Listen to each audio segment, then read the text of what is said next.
हरे कृष्णा। आप सभी भक्तों का हार्दिक स्वागत है हमारे कार्यक्रम श्रीमद् भागवत अध्ययन में। इस कार्यक्रम में हम श्रीमद् भागवत महापुराण का गहराई से अध्ययन कर रहे हैं। इस अध्ययन को करते करते हमने 23 कक्षाएं अभी तक प्रयास किया है, 23 कक्षाओं का। और हमारी यात्रा पहुंच चुकी है 7वें अध्याय तक। कुल मिलाकर 6 अध्याय हमने इनका अध्ययन पूरा किया है। और 7वें अध्याय में एक बहुत ही महत्वपूर्ण विषय का वर्णन आता है। वह है शिला व्यास देव जी की समाधि। हालांकि इस अध्याय का जो शीर्षक दिया गया है, द्रोण पुत्र को दंड, उससे ये आशय स्पष्ट नहीं होता है कि इसमें शिला व्यास देव जी की समाधि के बारे में चर्चा है। लेकिन यदि आप मुझसे पूछें तो इस अध्याय में जो सबसे प्रमुख विषय है वो है शिला व्यास देव जी की समाधि। वह इसलिए प्रमुख है क्योंकि हमारे आचार्यगण, विशेष रूप से शिला जीव गोस्वामी जी ने शिला व्यास देव जी की समाधि को बहुत महत्व दिया है। और किस दृष्टि से उन्होंने महत्व दिया है? उन्होंने इस दृष्टि से इस समाधि को महत्व दिया है कि यदि शिला व्यास देव जी की समाधि का हम गहराई से अध्ययन करें तो वास्तव में हमें जितने भी गौड़ीय वैष्णव सिद्धांत हैं, सारे सिद्धांत शिला व्यास देव जी की समाधि में हमें पता लग जाते हैं। तो इसलिए उन्होंने अपने पुस्तक, अपने ग्रंथ तत्व संदर्भ में शिला व्यास देव जी की समाधि का वर्णन, शिला व्यास देव जी की समाधि का विश्लेषण 20 अनुच्छेदों में किया है। उस पुस्तक में कुल मिलाकर 63 अनुच्छेद हैं, 63। और 63 अनुच्छेदों में उन्होंने केवल 20 अनुच्छेद व्यास देव जी की समाधि पर उन्होंने निवेश किया है, अपना समय, अपना प्रयास। तो आप देख सकते हैं कि क्यों ये शिला व्यास देव जी की समाधि इतनी महत्वपूर्ण है। हम उतना विस्तार में तो चर्चा नहीं करेंगे, लेकिन फिर भी जितना विश्वनाथ चक्रवर्ती ठाकुर जी की टीकाओं से हमें पता लगता है, उतनी चर्चा हम अवश्य उनकी करेंगे। और प्रयास आज ये करेंगे कि पहले श्लोक से लेकर 16वें श्लोक तक हम पूरा अपना हर एक श्लोक उस पर अध्ययन कर पाए। आगे चलेंगे, मंगलाचरण से आरंभ करेंगे। ओम अज्ञानतिमिरान्धस्य ज्ञानञ्जनशलाकया चक्षुरुन्मीलितं येन तस्मै श्रीगुरवे नमः। श्रीचैतन्यमनोभीष्टं स्थापितं येन भूतले स्वयं रूप कदा मह्यं ददाति स्वपदान्तिकम्। वन्देऽहं श्रीगुरो श्रीयुतपदकमलं श्रीगुरून् वैष्णवांश्च श्रीरूपं साग्रजातं सहगण रघुनाथमितां तं सजीवं साद्वैतं सावधूतं परिजनसहितं कृष्णचैतन्यदेवं श्रीराधाकृष्णपादान् सहगण ललिता श्रीविशाखान्वितांश्च। हे कृष्ण करुणा सिंधो दीनबंधो जगत्पते गोपेश गोपिकाकांत राधाकांत नमोस्तुते। तप्त कांचन गौरांगी राधे वृंदावनेश्वरी वृषभानुसुते देवी प्रणमामि हरिप्रिये। वाञ्छाकल्पतरुभ्यश्च कृपा सिन्धुभ्य एव च पतितानां पावनेभ्यो वैष्णवेभ्यो नमो नमः। जय श्री कृष्ण चैतन्य प्रभु नित्यानंद श्री अद्वैत गदाधर श्रीवासादि गौर भक्तवृंद। हरे कृष्ण कृष्ण कृष्ण हरे हरे, हरे राम राम राम हरे हरे। ओम नमो भगवते वासुदेवाय। ओम नमो भगवते वासुदेवाय। ओम नमो भगवते वासुदेवाय। नारायणं नमस्कृत्य नरं चैव नरोत्तमं देवीं सरस्वतीं व्यासं ततो जयमुदीरयेत्।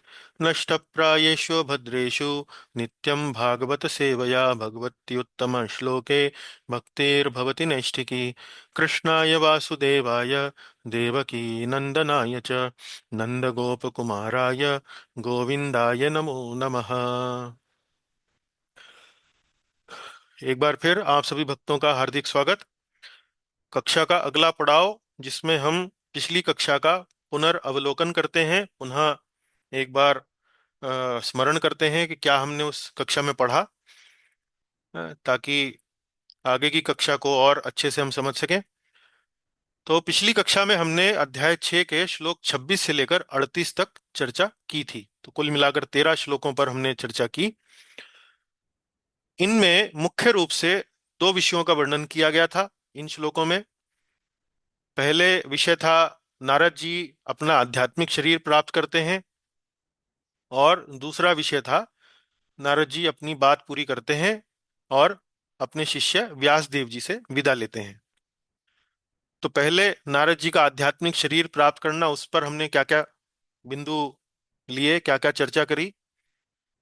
तो उसका आरंभ में नारद जी बताते हैं कि जब भगवान ने उनको सांत्वना देने के लिए आकाशवाणी द्वारा उनको बताया कि इस जन्म में उनका दर्शन कर पाना नारद जी के लिए संभव नहीं हो पाएगा, और ऐसा वे इसलिए कर रहे हैं ताकि उनके मन में दर्शन देने के बाद, भगवान का दर्शन देने के बाद नारद जी के मन में जो एक जिज्ञासा, जो एक उत्कंठा अब उत्पन्न हुई है, वह उनको भगवान का स्मरण कराने में सहायता करेगी। तो इतनी सांत्वना देने के बाद अब नारद जी भगवत भजन में अपना जीवन बिताने लगते हैं, विचरण में अपना जीवन बिताने लगते हैं, और उस क्षण की प्रतीक्षा करने लगते हैं कि कब वे भगवान के पार्षद बनेंगे। क्योंकि भगवान ने कहा था कि भाई इस जीवन के अंत में उन्होंने उनको आश्वासन दिया था कि वे उनका पार्षद बनेंगे, वो अपना ये शरीर त्याग देंगे और उनको एक पार्षद का शरीर मिल जाएगा। तब वे उसी क्षण की प्रतीक्षा करने लगते हैं। वह दिन आया, नारद जी ने अपना वर्तमान शरीर, दासी पुत्र का जो शरीर था वो त्यागा और आध्यात्मिक शरीर प्राप्त किया। तो यहाँ हमने इस बात पर चर्चा करी कि ये दोनों प्रक्रियाएं वास्तव में एक साथ हो गईं। जैसे बिजली का गिरना और बिजली के प्रकाश का कौंधना एक साथ होता है, तो उसी तरह से शरीर, ये ऐसे एक तरफ शरीर त्यागा, दूसरी तरफ आध्यात्मिक शरीर प्राप्त हो गया। उसमें तनिक भी कुछ भी देरी नहीं थी, कोई भी उसमें अंतराल नहीं था। और ऐसा क्यों हुआ? ऐसा वर्णन फिर होता है कि ऐसा इसलिए हुआ क्योंकि वास्तव में नारद जी का जो वर्तमान शरीर था दासी पुत्र का, उस शरीर में ही वह वास्तव में भाव भक्ति, प्रेम भक्ति के स्तर तक पहुंच चुके थे। और प्रेम भक्ति के स्तर पर पहुंच जाने के बाद वास्तव में किसी भी प्रकार का प्रारब्ध कर्म शेष नहीं रह जाता है। तो जब कोई कर्म शेष नहीं रह जाता है तो किसी अन्य शरीर को प्राप्त करने की आवश्यकता नहीं रह जाती है। इसलिए जैसे ही उन्होंने आध्यात्मिक शरीर वो प्राप्त कर रहे थे, उनका भौतिक शरीर समाप्त होता जा रहा था। ऐसा वर्णन हमने पिछली बार आपको बताया था। और फिर नारद जी ने, व्यास देव जी ने नारद जी से पहले एक प्रश्न पूछा था कि भाई आपको इतनी पुरानी बात कैसे याद है? आपका जो दासी पुत्र का जो जन्म था वो तो पिछले ब्रह्मा के पिछले कल्प में था, और इस कल्प में आप इतनी पुरानी बात कैसे याद रखे हैं? तो उसका उत्तर भी यहाँ नारद जी देते हैं कि कैसे कल्प के अंत में नारद जी ने ब्रह्मा जी के श्वास के साथ ब्रह्मा जी के भीतर प्रवेश किया। ब्रह्मा जी की इच्छा थी कि वे नारायण के शरीर में प्रवेश करें। ये नारायण जो हैं प्रलय के समय अपने अ, एक आर्णव सागर में शयन कर रहे हैं, लेटे हुए हैं। तो इस प्रकार से नारद जी ने ब्रह्मा जी में प्रवेश किया, ब्रह्मा जी ने नारायण के शरीर में प्रवेश किया। तो इस प्रकार से नारद जी जो हैं ब्रह्मा जी के माध्यम से नारायण के शरीर में प्रवेश कर जाते हैं। और 1000 युग बीत जाने के बाद जब ब्रह्मा जी जगते हैं तो नारद जी उनकी इंद्रियों से प्रकट हो जाते हैं। तो ये नारद जी का जन्म बताया गया है कि नारद जी के पिता कौन है, ब्रह्मा जी हैं, और वो कैसे जन्म हुआ उसका थोड़ा वर्णन किया गया है। तो उसके बाद फिर वे बताते हैं कि भगवान की कृपा से उन्हें वो सब स्मरण था जो पिछले जन्म में उन्होंने किया था। अब अपने नए जन्म में नारद जी वीणा पर भगवान का गुणगान करते हैं।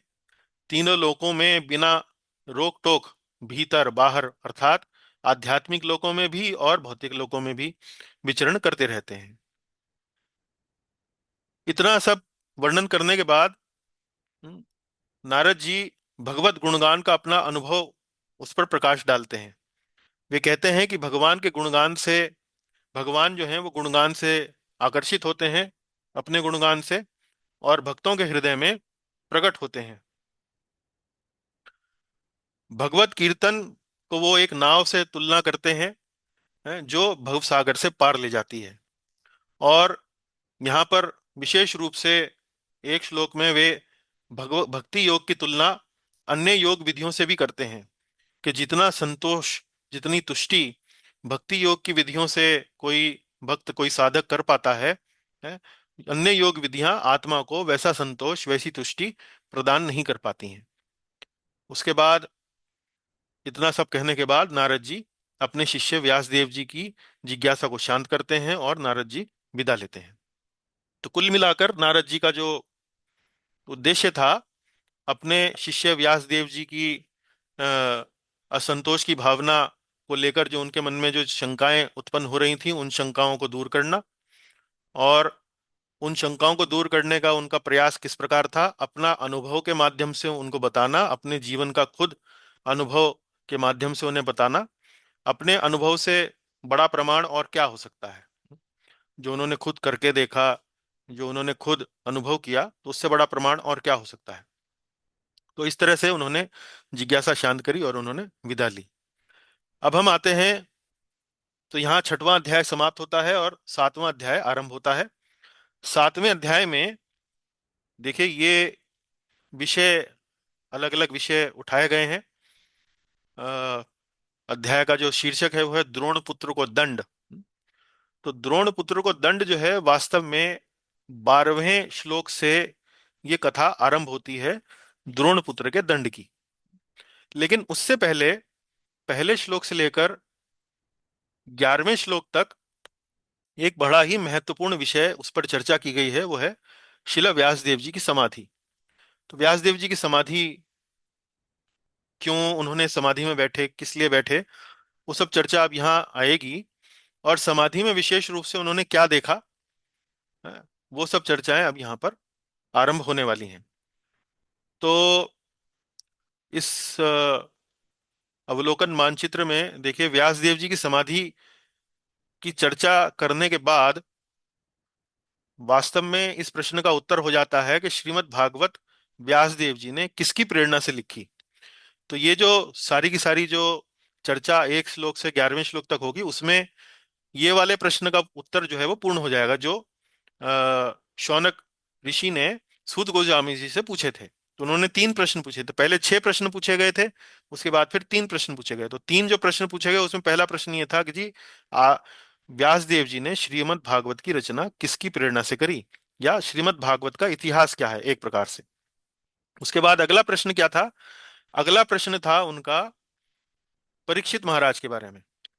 तो परीक्षित महाराज का जन्म कैसे हुआ, उन्होंने क्या क्या कार्य किए, उन्होंने, उनकी मृत्यु किस प्रकार हुई, वो अ, आमरण अनशन पर क्यों बैठे, सुखदेव गोस्वामी से उनकी भेंट कैसे हुई, उस सब कथा को वृत्तांत सुनाने के लिए सूत गोस्वामी जो हैं वो पांडव पुत्रों की मृत्यु के घटना से उस कथा को आरंभ करते हैं।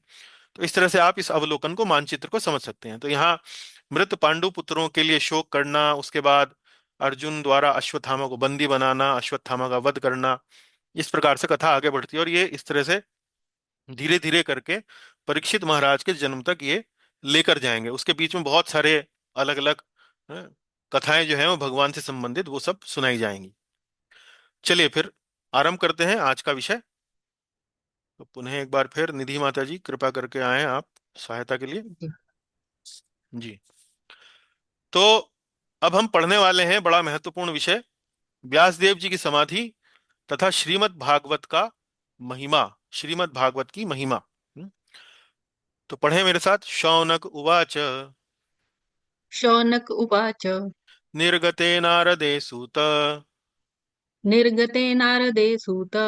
भगवान् बादरायणः भगवान् बादरायणः श्रुतवांस् तद् अभिप्रेतम् श्रुतवांस्तद् अभिप्रेतम्। तथा किं करोद्विभू। तथा किं करोद विभुः। जी, पढ़े यहाँ से। श्री शौनक ऋषि ने पूछा, हे सूत जी, भगवान वादरायण ने नारद जी के अभिप्राय को सुना। हम्म। सूत भगवान बादरायणः श्रुतवान तद अभिप्रेतम। अभिप्रेतम अर्थात नारद जी क्या कहना चाहते हैं, उनका अभिप्राय क्या है। श्रुतवान अर्थात सुनना। सूत सूत गोस्वामी जी के लिए आया है। भगवान बादरायण, हाँ, भगवान बादरायण किसके लिए आया है? व्यास देव जी के लिए। तो भगवान बादरायण ने अर्थात व्यास देव जी ने नारद जी के अभिप्राय को सुना है, और फिर हरे में पढ़े। नारद के चले जाने के बाद फिर उन्होंने क्या किया? निर्गते नारदे, निर्गते अर्थात नारद जी के जाने के बाद, गत मतलब जाना, जाने के बाद, ततः किम करोद विभुहु। विभु अर्थात उस महान संत ने, उस महान शक्तिशाली ऋषि ने, व्यास देव जी के लिए आया है। उस महान शक्तिशाली ऋषि ने क्या किया? ततः किम करोद विभु।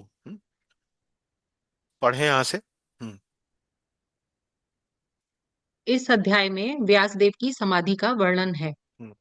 तो विश्वनाथ चक्रवर्ती ठाकुर जी की जो टीकाएं हैं, और कई बार मैंने प्रभुपाद जी की टीकाओं में भी देखा है कि वो पहला श्लोक किसी भी अध्याय का होता है तो उसमें पूरे अध्याय का एक छोटा सा सार जो है वो प्रस्तुत करते हैं। तो इसी प्रकार से, चूंकि पहला ही श्लोक है, तो मुख्य रूप से इसमें क्या आया है इस अध्याय में वो बताया गया है। तो इस अध्याय में व्यास देव जी की समाधि का वर्णन है। आगे पढ़ें।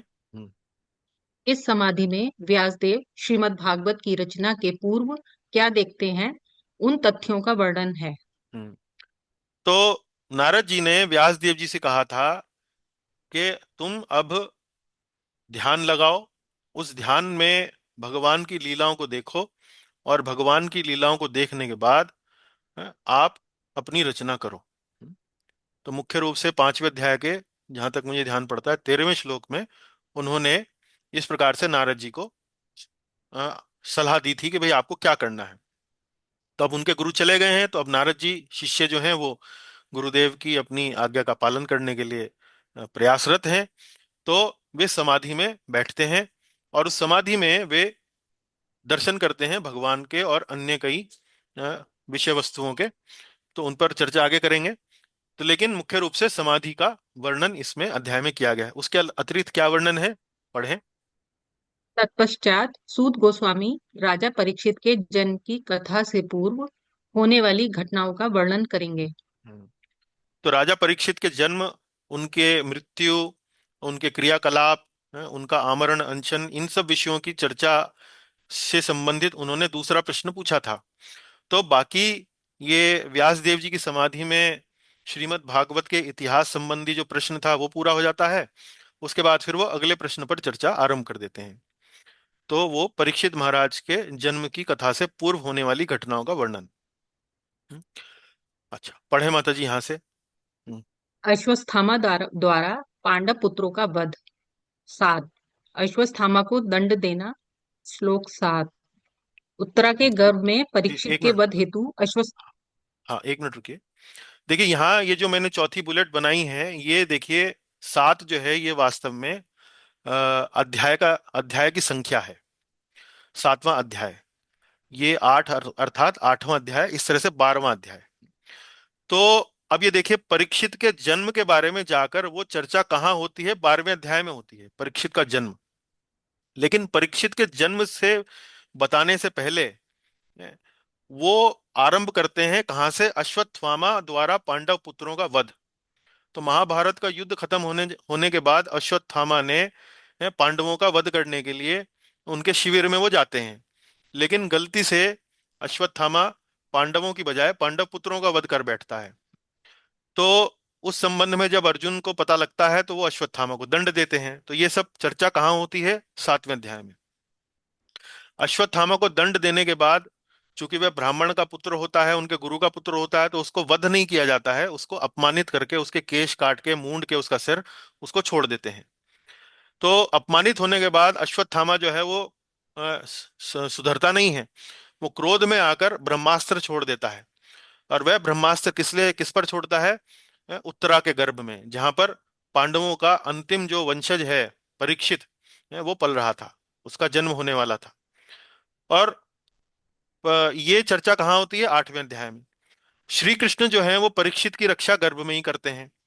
जब श्री कृष्ण परीक्षित की रक्षा गर्भ में करते हुए माता कुंती जब देखते हैं कि श्री कृष्ण कितनी कृपा उनके परिवारजनों पर कर रहे हैं, तो वह भाव विह्वल हो उठती हैं। अब उसी भाव विह्वलता में माता कुंती जो है वो भगवान की गुणगान में प्रार्थनाएं करती हैं। तो प्रार्थनाएं बड़ी प्रसिद्ध हैं।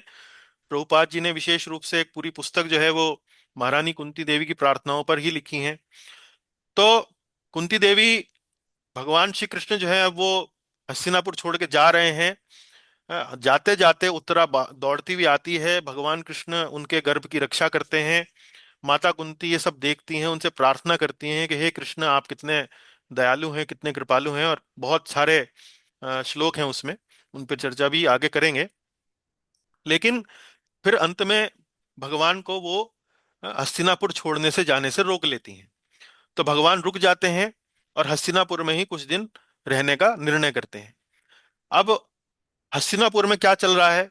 महाभारत का युद्ध समाप्त हो चुका है। युधिष्ठिर, महाभारत के युद्ध में जो रक्तपात हुआ है, जितने जीवन की हानि उस युद्ध में हुई है, उसको देखते हुए स्वयं को, अपने आप को दोषी समझने लगते हैं कि सिर्फ मेरे राज्य की लालच के कारण, राज्य लोलुपता के कारण ये युद्ध हुआ। और वो शोक संतप्त हो जाते हैं।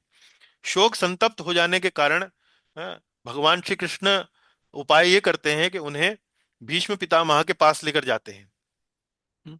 भीष्म पितामह उनको, युधिष्ठिर महाराज को सांत्वना देते हैं, उनको समझाते हैं कि भाई ऐसा मत समझो कि ये तुम्हारी त्रुटि थी, ये तो वास्तव में भगवान की, श्री हरि की इच्छा थी। और इसी कारण से उसने आप लोगों को, जो आपके उनके परम भक्त हैं, उनको अपने एक प्रकार से निमित्त के रूप में उन्होंने प्रयोग किया है। तो आप चिंता ना करें, आप अ, शासन करें। उसके बाद युधिष्ठिर महाराज के शासन का वर्णन आता है कि कैसे उन्होंने कुशलता से शासन किया। अब श्री कृष्ण जो है कुछ समय जो कि वहां हस्तिनापुर में बिता रहे थे, वो अ, अब वहां से प्रस्थान करते हैं और अपने नगर द्वारका में प्रवेश करते हैं। अब क्या होता है? अब भाई प्रश्न तो ये था कि परीक्षित महाराज का जन्म, कर्म, उनकी मृत्यु, सब ये सब कैसे हुई। लेकिन यहाँ सूत गोस्वामी जो हैं वो भगवान कृष्ण की कथाओं में ऐसा डूबते हैं, ऐसा डूबते हैं कि वो प्रश्न भूल जाते हैं, और जहां उन्हें कथा ले जा रही है वो बोलते चले जा रहे हैं, बोलते चले जा रहे हैं। अब यहाँ शौनक ऋषि बीच में उनको रोकते हैं कि माय डियर सर, श्रीमान जी, हमारी जो बात हुई थी वो हुई थी परीक्षित महाराज का जन्म, कर्म और मृत्यु कैसे हुई। तो कृपा करके, कथा आपकी बड़ी सुंदर है, बड़ी आनंदमयी है, हमें भी बड़ा आनंद आ रहा है, लेकिन अब थोड़ा सा पुराना जो विषय हमने चुना था वहां पर आ जाए। तब जाकर 12वें अध्याय में परीक्षित के जन्म की कथा वहां सुनाई जाती है। तो कई बार जब हम श्रीमद् भागवत का प्रथम स्कंद पढ़ते हैं, तो हमें कई बार जो ये अध्यायों में अलग अलग जो विषय उठाए गए हैं, उनमें एक जो तारतम्यता है, एक जो प्रवाह है कि ये कहाँ से शुरू हो रहा है, कहाँ जा रहा है, वो समझ में नहीं आता है। तो ये जो चौथा बुलेट पॉइंट हमने बनाया है, यहाँ पर बिंदु बनाया है, वो विशेष रूप से ये समझाने के लिए बनाया है कि कैसे ये कथा जो है वो प्रथम स्कंद में आगे बढ़ती है, कैसे प्रश्नों से ये संबंधित है, कैसे अलग अलग बातें यहाँ पर बताई गई हैं। चलिए अब दूसरा पढ़ेंगे। सूत उवाच सूत उवाच। ब्रह्म नद्यां सरस्वत्यां ब्रह्मनद्यां सरस्वत्याम् आश्रमः पश्चिमे तटे आश्रमः पश्चिमी तटे शम्या प्रास इति प्रोक्त सम्याप्रास इति प्रोक्त ऋषीणां सत्रवर्धनाः। ऋषीणां सत्रवर्धनः। पढ़ें लाल वाला। ब्रह्म नदी सरस्वती के पश्चिम तट पर सम्याप्रास नाम का आश्रम है। ब्रह्म नद्याम, नद्या बोलते हैं संस्कृत में नदी को, ब्रह्म शब्द का अर्थ मैं आगे बताऊंगा आपको। सरस्वत्याम, तो सरस्वती नदी, आश्रम पश्चिमे तटे, तो सरस्वती नदी के पश्चिम तट पर एक आश्रम था, पश्चिमी तटे। उस आश्रम का क्या नाम था? पढ़ें। यहाँ वहां से। ऋषियों के सत्र चलते रहते हैं। तो उसका नाम था शम्याप्रास इति प्रोक्ता। तो यहाँ भी वैसे शम्याप्रास इति प्रोक्ता, यहाँ भी लाल रंग से इसको हमें रंगना चाहिए, क्योंकि यहाँ लाल रंग से बताया गया है। लेकिन वो आश्रम वास्तव में किस बात के लिए प्रसिद्ध था? ऋषिगण जो थे वहां पर उस आश्रम में यज्ञ इत्यादि करते रहते थे। सत्रवर्धनः, तो वहां पर यज्ञ होते रहते थे। सरस्वती नदी का पश्चिम तट, वहां पर ब्रह्म नदी, सरस्वती को ब्रह्म नदी कहा गया है। और वहां पर ऋषियों के सत्र, यानी कि जहां पर यज्ञ इत्यादि होते थे, वो चलते रहते थे। पढ़े माता जी, ब्रह्म नद्याम। ब्रह्म नद्याम, ब्रह्म नदी, हम्म। पढ़े। वेदों की नदी, ब्राह्मणों की नदी, तप की नदी, भगवान की नदी। हम्म। अब सरस्वती जो है वो वास्तव में विद्या का, ज्ञान का देवी है। और ब्रह्म नदी, तो ब्रह्म, वास्तव में ब्रह्म शब्द के कई अर्थ हैं। ब्रह्म शब्द का एक अर्थ वेद है। ब्रह्म शब्द का एक अर्थ ब्राह्मण भी है। ब्रह्म शब्द का एक अर्थ तप भी है। और ब्रह्म जो है वो भगवान से संबंधित शब्द को भी बताने के लिए प्रयोग किया जाता है। तो जो भी आप अर्थ लें, इसका अर्थ वास्तव में आध्यात्मिक क्रियाकलाप से ही निकलता है। ब्रह्म नदी अर्थात जहां पर वेदों की शिक्षा, वहां पर ब्राह्मणों के आश्रम थे, ब्राह्मण वहां रहा करते थे। वहां पर चूंकि ब्राह्मण रहते तो तप इत्यादि करते थे, इसलिए तप की नदी भी कहा गया है। और चूंकि भगवान से संबंधित विषयों की वहां चर्चा होती थी, आध्यात्म विषयों की चर्चा होती थी, इसलिए भगवान की नदी भी कहा है। तो सरस्वती को यहाँ ब्रह्म नद्याम के रूप में बताया गया है। सत्रवर्धना। पढ़े। सत्रवर्धना, यज्ञ आदि कार्य चलते ही रहते हैं। हाँ, तो सत्रवर्धना अर्थात यज्ञ आदि कार्य जहां पर चलते रहते हैं। चलिए आगे चलिए। अब पढ़ेंगे तीसरा श्लोक।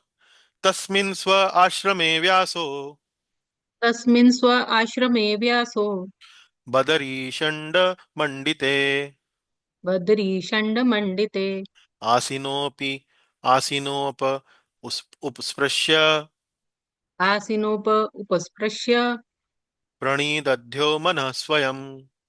प्रणिदध्यो मनः स्वयं। हम्म। पढ़ें लाल वाला।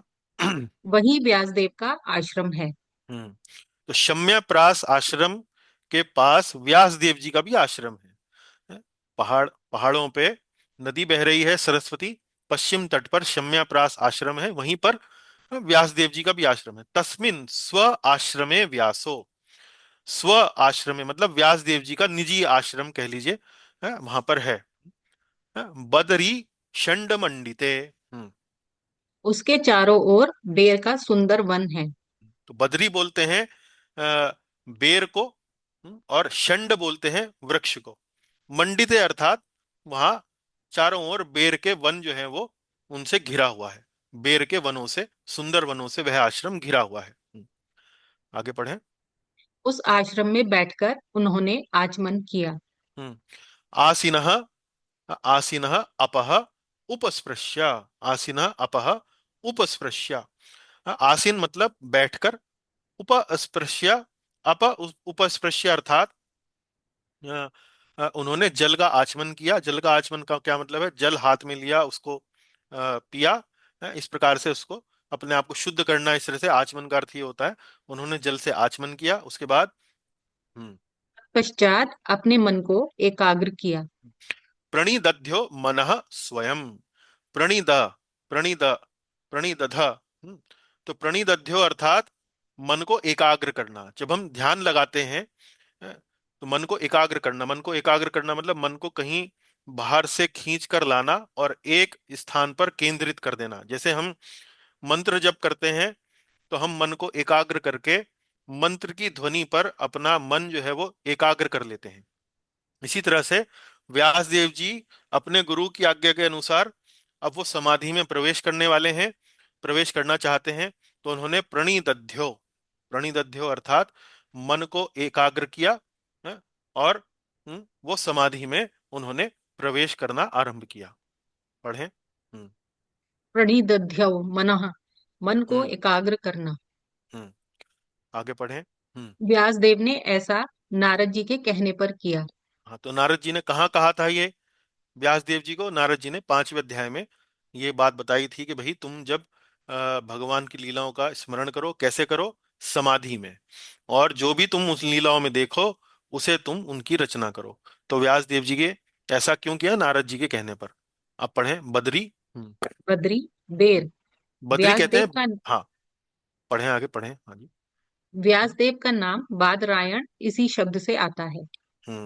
आगे पढ़ें। उन, उनका आश्रम बद्रिकाश्रम कहता है। यह बद्रीनाथ के पास स्थित है। हम्म तो बादरायण, बार बार आप व्यास देव जी का नाम पढ़ते हैं बादरायण, तो बादरायण क्यों पड़ता है उनका नाम? क्योंकि उनका आश्रम जो है वो बद्री का आश्रम है। और बद्री का आश्रम किस लिए पड़ा उनका नाम? क्योंकि वह आश्रम चारों ओर बेर के वृक्षों से घिरा हुआ है। इसीलिए व्यास देव जी को बादरायण भी कहते हैं। और ये बद्री का आश्रम कहाँ है? ये बद्री का आश्रम बद्रीनाथ जी के पास है, जो तीर्थ स्थान है, प्रमुख तीर्थ स्थान है भारत में, वहां पर स्थित है। पढ़ें।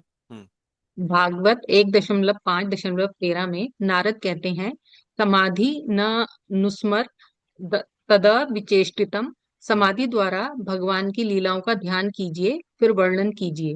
हम्म समाधीन, अनुस्मर, भगवान का स्मरण करें समाधि के द्वारा, और फिर विचेष्टितम, फिर उसका वर्णन करें।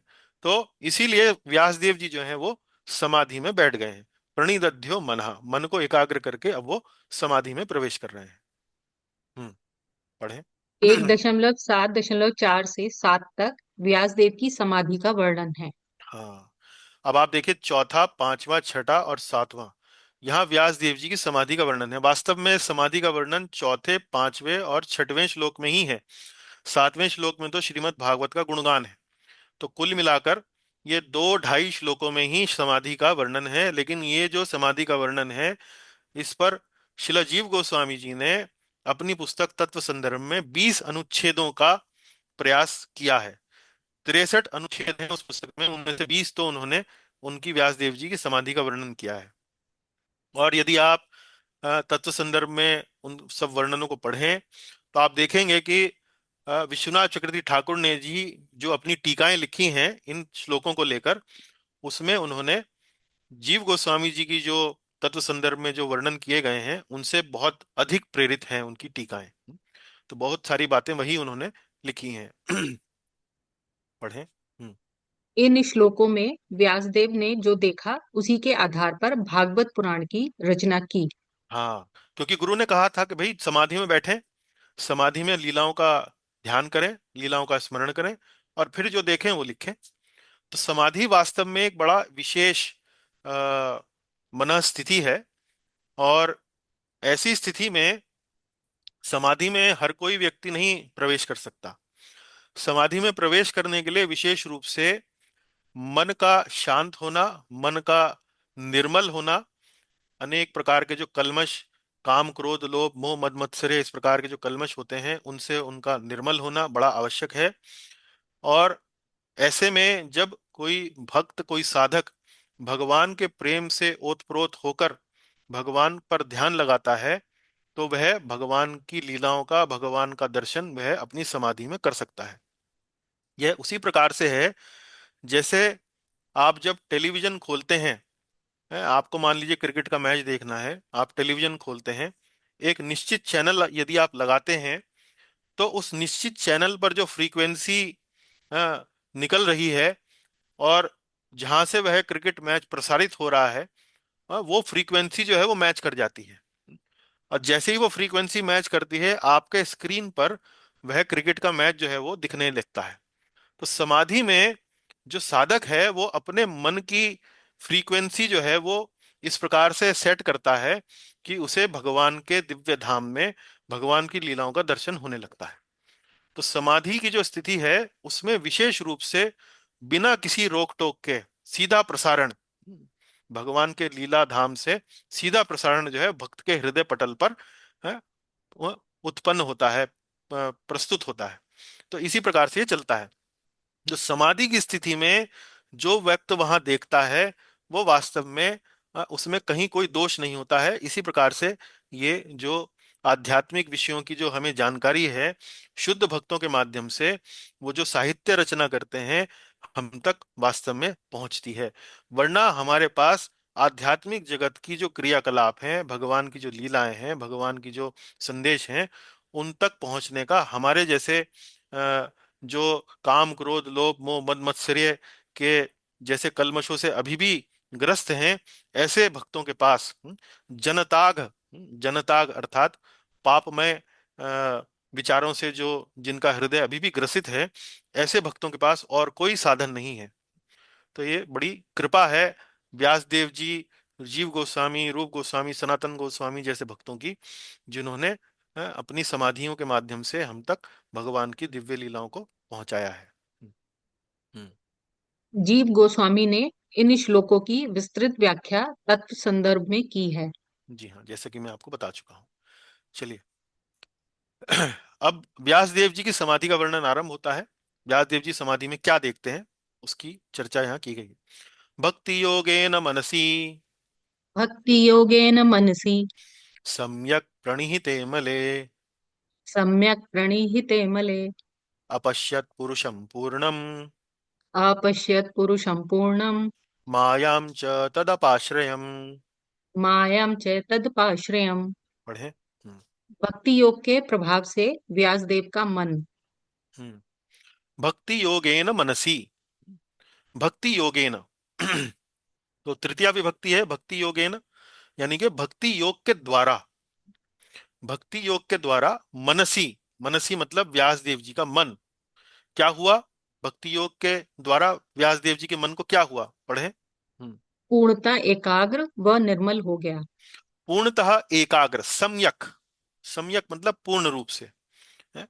प्रणिहिते अमले, प्रणिहिते अर्थात एकाग्र, एक चित्त, एक ही दृष्टि, और अमले, अमले अर्थात निर्मल हो गया। तो यहाँ भक्ति योग के प्रभाव से व्यास देव जी का मन पूर्णतः एकाग्र व निर्मल हो गया। यहाँ पर देखिए, भक्ति योग शब्द पर ध्यान दीजिए, विशेष रूप से भक्ति योग का वर्णन किया गया है। तो भक्ति योग शब्द का अर्थ यहाँ पर आगे जैसा कि हम देखेंगे कि वास्तव में यहाँ पर प्रेमा भक्ति के संदर्भ में ये आया है। भक्ति योग के भी अलग अलग प्रकार हमने पढ़े हैं। प्रेम साधन भक्ति, रागानुगा भक्ति, रागानुगा भक्ति तो वास्तव में साधन भक्ति का ही एक प्रकार है। वैधि भक्ति और साधन, रागानुगा भक्ति, तो साधन भक्ति में दो भक्तियां आती हैं, वैधि भक्ति और रागानुगा। तो साधन भक्ति एक प्रकार हुई, भाव भक्ति एक प्रकार हुई, और प्रेम भक्ति दूसरा तीसरा प्रकार हुई।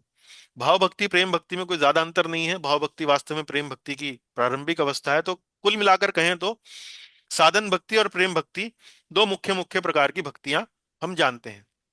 तो यहाँ व्यास देव जी कोई साधन भक्ति नहीं कर रहे थे। व्यास देव जी वास्तव में शुद्ध भक्त हैं भगवान के, वास्तव में तो भगवान का अवतार ही है, शुद्ध भक्त हैं। तो वो यहाँ पर जो भक्ति योगेन जो शब्द आया है, वास्तव में प्रेम भक्ति के रूप में आया है। तो प्रेम भक्ति से ओतप्रोत मन से भगवान के प्रति प्रेम का अनुभव करते हुए अब वो समाधि में प्रवेश कर रहे हैं, और भक्ति प्रेम भक्ति के प्रभाव से अब उनका मन जो है वो पूर्णतः एकाग्र हो गया है और निर्मल हो गया है। आगे पढ़ें। और उन्होंने पूर्ण पुरुष का दर्शन किया। ऐसी अवस्था में उन्होंने पूर्ण पुरुष का दर्शन किया, अपश्यत पुरुषम पूर्णम। तो यहाँ नाम नहीं बताया है किसका दर्शन किया, यहाँ पर एक प्रकार से विशेषण से संबोधित किया गया है, पुरुषम पूर्णम। लेकिन विशेषण से संबोधित करने का अर्थ क्या है कि ये जो पुरुष हैं ये कौन है, पूर्ण पुरुष हैं। पूर्ण पुरुष मतलब अ, आदि भगवान श्री कृष्ण के लिए वास्तव में यहाँ पर ये शब्द का उपयोग किया गया है। इस पर कैसे हम इतना आत्मविश्वास से कहें कि ये वास्तव में श्री कृष्ण के लिए ही क्या है, क्योंकि अब सातवें श्लोक में जब देखेंगे, यहाँ पर तो चौथा ही श्लोक है, सातवें श्लोकों में ये बताएंगे कि ये पूर्ण पुरुष कौन है। तो वहां स्पष्ट रूप से श्री कृष्ण का नाम के साथ वो श्लोक आता है। तो जब हम सातवें श्लोक में देखेंगे तब उसकी चर्चा करेंगे। और पूर्ण पुरुष का दर्शन करने के बाद फिर क्या किया, फिर क्या देखा। जिनके पीछे उनका आश्रय लिए माया भी उपस्थित थी। तो माया उपस्थित कहाँ थी, उनके पीछे। मायाम च, और किसको देखा, माया को भी देखा। पूर्ण पुरुष को देखा और माया को देखा। अब माया की क्या स्थिति है, तद, तद मतलब भगवान के, अप आश्रयम। तो दो शब्द आए हैं, अप और आश्रयम। अप का मतलब है कि भगवान के निकट नहीं खड़ी खड़ी थी, भगवान से दूरी, थोड़ा दूरी बनाकर खड़ी थी। और अ, टीका में चर्चा आती है कि वो वास्तव में भगवान के पीछे खड़ी थी। तद अप आश्रयम, आश्रय लिया हुआ था, और भगवान का आश्रय लिया हुआ था। भगवान का आश्रय लिया हुआ अर्थात क्या हुआ? भगवान के ऊपर एक प्रकार से प्रभाव नहीं कर रही थी वो भगवान को। भगवान का आश्रय लेने का मतलब यह है कि भगवान स्वामी थे, माया उनकी एक दासी के रूप में, उनकी एक सेविका के रूप में उनसे थोड़ा दूरी बनाकर वो पीछे की ओर खड़ी हुई थी। तो ये उन्होंने दर्शन किया। यहाँ चित्र भी देख सकते हैं, व्यास देव जी की समाधि है, और यहाँ पर भगवान का दर्शन उनको हो रहा है इस प्रकार से। ये चित्र बड़ा सुंदर है। जी आगे पढ़ेंगे अब हम। पढ़ें। जब व्यासदेव ने ध्यान किया तो भगवत प्रेम भक्ति योगेन के द्वारा उनका मन निर्मल अम्ले हो गया था। वह पूर्णतः एकाग्र प्रणिहिते हो गया था। जी, तो मैंने आपको बताया कि भगवान व्यास देव जी ने जब अपना ध्यान किया तो वो किस भावना में किया? भक्ति योग की भावना में। भक्ति योग का अर्थ यहाँ पर साधन भक्ति नहीं है, भक्ति योग का अर्थ यहाँ पर प्रेम भक्ति है। और ऐसा ध्यान करने पर उनका मन निर्मल हो गया और वे पूर्णतः एकाग्र हो गए। और उसके फलस्वरूप क्या हुआ? पढ़ें। उसके फलस्वरूप व्यासदेव ने पहले पूर्ण पुरुष पुरुषम पूर्णम के दर्शन किए, तत्पश्चात माया के भी मायाम च दर्शन किए। तो दो व्यक्तियों के दर्शन हुए उनको। पहले दर्शन पूर्ण पुरुष के, और दूसरे दर्शन उनकी सेविका माया के। आगे पढ़ें। कुछ पुस्तकों में पूर्णम के स्थान पर पूर्वम भी आया है। हाँ, तो यहाँ विश्वनाथ चक्रवर्ती ठाकुर बताते हैं कि कई कुछ भागवत की पुस्तकों में यहाँ पर जैसे आप पढ़ रहे हैं, अपश्यत पुरुषम पूर्णम, तो पूर्णम शब्द की अर्थात के स्थान पर पूर्वम शब्द भी आया है। पूर्वम, पूर्वम। तो कुछ पुस्तकों में पूर्णम के स्थान पर पूर्वम भी आया है। पूर्वम मतलब कि भगवान से पूर्व और किसी का जन्म नहीं हुआ था, भगवान से पूर्व और कुछ नहीं था। तो ये भी वास्तव में पुरुषम पूर्णम जो है वो बताता है कि भगवान जो है पूर्ण पुरुष हैं। यानी कि भगवान का जो पूर्ण रूप है वो वास्तव में श्री कृष्ण है, वो बताया गया है। और पुरुषम पूर्वम, इसका अर्थ क्या है? कि भगवान से पहले और कोई नहीं था। भगवान वास्तव में आदि पुरुष हैं। भगवान वास्तव में सभी वस्तुओं का जन्म स्थान है, सभी वस्तुओं का स्रोत है। भगवान से पहले कुछ नहीं था। तो पूर्वम शब्द में भी वही भाव, लगभग वही भाव प्रकट होता है। पूर्वम। हम्म। पूर्णम पढ़े। शब्द में भगवान की चित्त शक्ति व उनके अंश तथा कला सब आ जाता है। जी, तो ये सब विषय हमको कहाँ से पता लग रहे हैं? कि पूर्णम शब्द में उनकी चित्त शक्ति भी है, उनके अंश भी हैं, उनकी कलाएं भी हैं, उनके गुणावतार भी हैं। ये सब पूर्णम शब्द में निहित है। तो भगवान का जब हम कहते हैं कि भगवान के दर्शन उन्होंने किए, तो भगवान का दर्शन ऐसा नहीं है कि केवल और केवल भगवान का ही दर्शन किया गया। जैसे जब हम कहें कि हमने चंद्रमा के दर्शन किए, निधि माता जी, यदि आपसे मैं पूछूं कि आपने चंद्रमा के दर्शन किए, और आप कहें कि हाँ मैंने तो चंद्रमा के दर्शन किए, तो क्या आपसे अलग से ये बात पूछना का कोई तुक बनता है कि जब आपने चंद्रमा के दर्शन किए तो क्या चांदनी के दर्शन भी किए? तो ये बात तो स्पष्ट हो जाती है ना। तो क्या जी। इस बात का कोई औचित्य है यदि आप मुझसे कहते हैं कि मैंने चांद के दर्शन किए लेकिन मैंने चांदनी के दर्शन नहीं किए? तो इस बात का कोई तुक नहीं है। इसी प्रकार से हमें टीकाकार समझाते हैं, जीव गोस्वामी जी समझाते हैं, विश्वनाथ चक्रवर्ती जी समझाते हैं, प्रभुपाद जी समझाते हैं कि पूर्णम शब्द का अर्थ यह है कि भगवान की चित्त शक्ति, उनके अंश, उनकी कलाएं, सबके दर्शन हुए।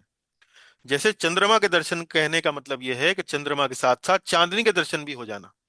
तो अलग से यहाँ पर उसका वर्णन किया नहीं गया है, लेकिन अलग से वर्णन किसका किया गया है? चलिए वो आगे चलेंगे। चले यह यहाँ पर। पूर्ण पुरुष यह पूर्ण पुरुष कौन है? यह आगे श्लोक 1.7.7 में कृष्ण परम पुरुषे शब्दों द्वारा स्पष्ट होता है। हाँ, तो ये चौथा श्लोक है। आगे सातवां श्लोक जब आप पढ़ेंगे तो उसमें शब्द आएगा कृष्ण परम पुरुष है। तो ये पूर्ण पुरुष कौन है वो स्पष्ट हो जाएगा कि ये पूर्ण पुरुष वास्तव में श्री कृष्ण है। आगे पढ़ें। हम्म। हम्म। माया का वर्णन अलग से आया है क्योंकि माया के गुण भगवान की स्वरूप शक्ति से विपरीत हैं। हाँ, अब यहाँ देखिए, पूर्णम शब्द में भगवान की चित्त शक्ति, उनके अंश, उनकी कलाएं, उनके गुणावतार, ये सब उनके, जब हम कहते हैं पूर्णम पुरुषम, तो सब उसके अंदर पहले ही ऑटोमेटिक जो है वो स्वतः ही वो स्पष्ट है।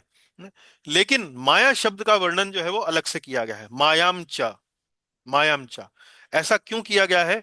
क्योंकि माया के जो गुण हैं वो भगवान की स्वरूप शक्ति से विपरीत हैं, भगवान की अंतरंगा शक्ति से विपरीत हैं। तो माया को क्या कहा गया है? भगवान की बहिरंगा शक्ति। तो इसलिए यहाँ पर अलग से उसका वर्णन किया गया है कि व्यास देव जी ने अपनी समाधि में भगवान पूर्ण पुरुष को देखा। पूर्ण पुरुष को देखने का मतलब यह है कि उसमें भगवान की अंतरंगा शक्ति, भगवान के गुण, भगवान की कलाएं, भगवान के अंश, भगवान के गुणावतार, वो सब आ गए, भगवान के पार्षद सब आ गए।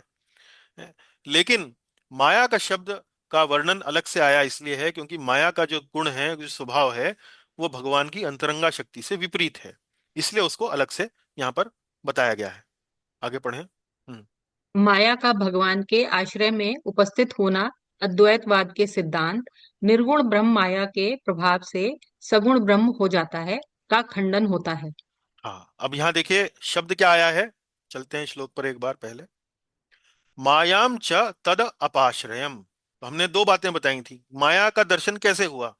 माया भगवान के पीछे खड़ी थी और भगवान का आश्रय लिए हुए प्रतीत हो रही थी, कि भगवान का आश्रय ले रही है। तो भगवान का आश्रय लेने का मतलब क्या हुआ? कि भगवान स्वामी है, माया उनकी दासी है, भगवान उनकी सेविका है। भगवान का प्रभाव माया पर है, माया का प्रभाव भगवान पर नहीं है। तो इससे क्या होता है? इन शब्दों को जब आप समझते हैं, तद अपाश्रयम, इससे आचार्य हम वर्ग बताते हैं कि वास्तव में अद्वैतवाद का जो सिद्धांत है उसका खंडन होता है। अद्वैतवाद का सिद्धांत क्या है? अद्वैतवाद का सिद्धांत यह है कि परम सत्य तो निर्गुण ब्रह्म है, निर्गुण ब्रह्म है। और जब निर्गुण ब्रह्म माया के प्रभाव से प्रभावित होता है तो वह सगुण ब्रह्म के रूप में वह अवतार लेता है, सगुण ब्रह्म के रूप में हमारे सामने उपस्थित होता है। जैसे भगवान श्री कृष्ण है तो सगुण ब्रह्म है, साकार ब्रह्म है। तो साकार ब्रह्म कैसे हुआ? क्योंकि वह निर्गुण ब्रह्म जो है वो माया के प्रभाव से प्रभावित हुआ और तब वो कहीं जाकर उसने सगुण ब्रह्म का रूप लिया। तो ये सिद्धांत का खंडन हो जाता है, मायाम च तदापाश्रयम। इन शब्दों से अद्वैतवाद के इस सिद्धांत का खंडन हो जाता है। कैसे?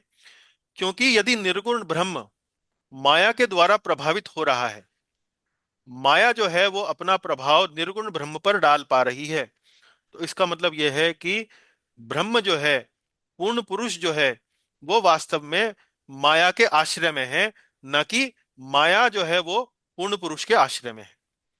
तो अद्वैतवाद जो का जो सिद्धांत है उसके अनुसार तो ये होता है कि भाई माया ने अपना प्रभाव हम्म, ब्रह्म पर डाल दिया या पूर्ण पुरुष पर डाल दिया।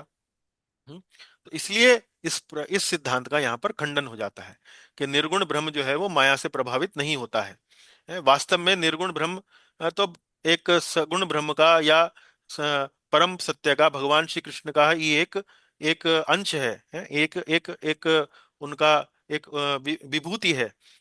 तो ये जो सारा सिद्धांत है मायावाद का या अद्वैतवाद का, व्यास देव जी की समाधि द्वारा ये जो है वो इसको क्या कहते हैं, इसको बल नहीं मिलता है। चलिए, व्यास देव है, यहाँ थोड़ा त्रुटि हो गई। आप पढ़ें जरा यहाँ पर मेरे साथ पांचवा।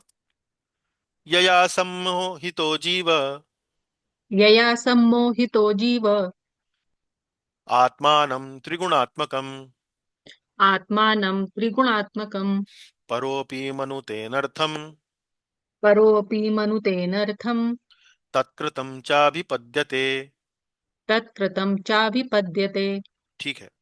तो पिछले श्लोक में हमने देखा कि व्यासदेव जी समाधि में प्रवेश करते हैं और व्यासदेव जी क्या देखते हैं? दो वस्तुएं देखते हैं, पहला तो पूर्णम पुरुषम और दूसरा माया, जो कि भगवान से थोड़ा पीछे उनका आश्रय लेते हुए खड़ी हुई है। अब अगले श्लोक में उसी समाधि का वर्णन आ रहा है, उस समाधि में अब वो और क्या देखते हैं, है? पढ़ें लाल वाला। उसी माया द्वारा मोहित होने के कारण जीव। हम्म, यया, यया शब्द आया है माया के द्वारा, जिसके द्वारा। तो माया का वर्णन जो है वो पिछले श्लोक के अंत में हुआ, तो यया सम्मोहितो जीवा। उसी माया के द्वारा जीव जो है वो मोहित है। अब वो क्या देख रहे हैं, अब तीसरी आइटम आ गई। तीसरी आइटम क्या है? जीव। पहले पूर्ण पुरुष, फिर माया, और तीसरी आइटम आ गई जीव। तीसरी वस्तु क्या आ गई? जीव। और वो जीव की स्थिति क्या है? यह माया द्वारा सम्मोहित है। यह माया द्वारा सम्मोहित है। तो माया और भगवान का या पूर्ण पुरुष का क्या संबंध है? माया ने पूर्ण पुरुष की आश्रय ले रखा है। और जीव का और माया का क्या संबंध है? जीव जो है वो माया से सम्मोहित हो चुका है, या सम्मोहित है, या सम्मोहित हो सकता है। हम्म? उसके बाद क्या होता है, पढ़ें जरा। स्वयं को तीन गुणों के अधीन मान लेता है। आत्मानम त्रिगुणात्मकम। आत्मानम त्रिगुणात्मकम। यह जो जीव है, यह अपने आप को तीन गुणों के अधीन मान लेता है। वास्तव में ये जो जीव है, ये भगवान की पराशक्ति है। भगवान माया से वास्तव में ये श्रेष्ठ है। माया जो है वो अचेतन है, जीव जो है वो चेतन वस्तु है। जीव जो है वो सोच सकता है, विचार कर सकता है, माया जो है वो जड़ वस्तु है। हम्म? जीव जो है वो माया से श्रेष्ठ है, लेकिन माया से सम्मोहित होकर, माया के द्वारा मोहित होकर, यह अपने आप को तीन गुणों के अधीन मान लेता है। तीन गुणों के अधीन मान लेता है। वास्तव में है आध्यात्मिक। इसका स्वरूप क्या है? आध्यात्मिक स्वरूप है। लेकिन आध्यात्मिक स्वरूप होने के बावजूद भी यह अपने से निकृष्ट गुण वाली, अपने से निकृष्ट तीन गुणों वाली माया के से सम्मोहित हो जाता है, और वह अपने आप को उसके अधीन मान लेता है। आगे पढ़ें। यद्यपि वह तीन गुणों से परे होता है। परो अपि। परो अपि, वो तीन गुणों से परो है, यानी कि तीन गुणों से परे है, तीन गुणों से श्रेष्ठ है। लेकिन तीन गुणों के प्रभाव में आकर मनुते अपने आप को मान लेता है आत्मानम, तीन गुणों के अधीन मान लेता है। और फिर उससे क्या होता है? और उसके कारण होने वाले अनर्थों को भी भोगता है। और उसके कारण अपन होने वाले अनर्थों को भी भोगता है। अनर्थम तत्कृतम चाभिपद्यते। अनर्थम तत्कृतम चा अभिपद्यते। चा अभिपद्यते अर्थात भोगता है। और अ, तत्कृतम, तत्कृतम उसकी प्रतिक्रिया स्वरूप, अ, वह अपने आप को उससे जो उत्पन्न प्रतिक्रिया के स्वरूप जो अनर्थ उत्पन्न होते हैं, अपने आप को उन अनर्थों को भोगता है। चले पढ़ें। व्यासदेव ने समाधि में जीव को भी देखा। हम्म व्यासदेव ने जीव के कष्ट के कारण माया को भी देखा। हम्म पढ़ें। नारद ने व्यासदेव को भगवान के गुणों का वर्णन करने के लिए कहा था, तो माया के दर्शन करने की आवश्यकता क्या थी? हम्म तो व्यासदेव जी ने माया को क्यों देखा? व्यासदेव जी ने तो सिर्फ इतना कहा था कि भगवान की लीलाओं का स्मरण करो और उनका वर्णन करो। लेकिन यहाँ व्यासदेव जी जो है वो समाधि में क्या देख रहे हैं? माया को भी देख रहे हैं। तो माया को क्यों देखा? माया को देखने की आवश्यकता क्यों पड़ी? हम्म ताकि वे जान सकें कि जीव भगवान की लीलाओं की मधुरता को क्यों नहीं अनुभव कर पाता है। हम्म क्योंकि वास्तव में भगवान व्यास देव जी भागवत जैसे ग्रंथ की रचना क्यों करना चाहते थे? या भागवत की रचना से पहले जो उन्होंने और साहित्यों की रचना करी, महाभारत की रचना करी, पुराणों की रचना करी, इतिहासों की रचना करी, तो क्यों करी? ताकि वह जन सामान्य का कल्याण कर सके। जन सामान्य का कल्याण कर सके। तो जन सामान्य का कल्याण क्यों नहीं हो पा रहा है? उनके रोग का, उनके कष्ट का कारण क्या है?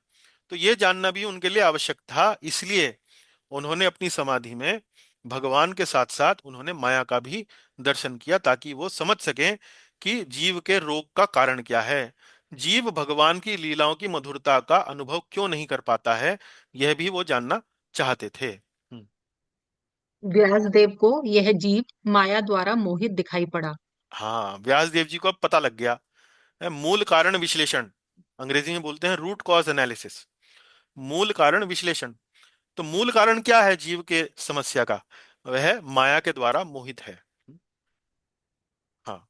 हम्म। जब तक रोग नहीं पता लगेगा तो उसका उपचार कैसे होगा? तो पहले रोग पता लगाना आवश्यक है। तो इसलिए उन्होंने जीव को देखा, जीव को माया द्वारा सम्मोहित देखा, और उनको पता लगा कि वास्तव में ये जीव जो है वो क्यों इतना भगवान की लीलाओं में आनंद क्यों नहीं ले पाता है। तो इसलिए उनको रोग का कारण पता लगा। हम्म। माया के अधीन होने के कारण जीव अपने आध्यात्मिक स्वरूप को भूलकर स्वयं को तीन गुणों से बना शरीर मानने लगता है। हाँ, तो माया के अधीन होने के कारण जीव अपने आध्यात्मिक स्वरूप को भूलकर स्वयं को तीन गुणों से बना शरीर मानने लगता है। तो जब हम अपनी पहचान भूल जाते हैं तो फिर अनर्थ होते हैं। मान लीजिए कोई कार्य कर्मचारी है, किसी दुकान पर या किसी व्यापार में कोई कर्मचारी है, और वह कर्मचारी अपनी पहचान कि भाई मैं तो यहाँ एक कर्मचारी हूँ, वो कर्मचारी से भूलकर वो ये सोचने लगे कि मैं तो मालिक हूँ। तो क्या होगा? अनर्थ ही होगा ना।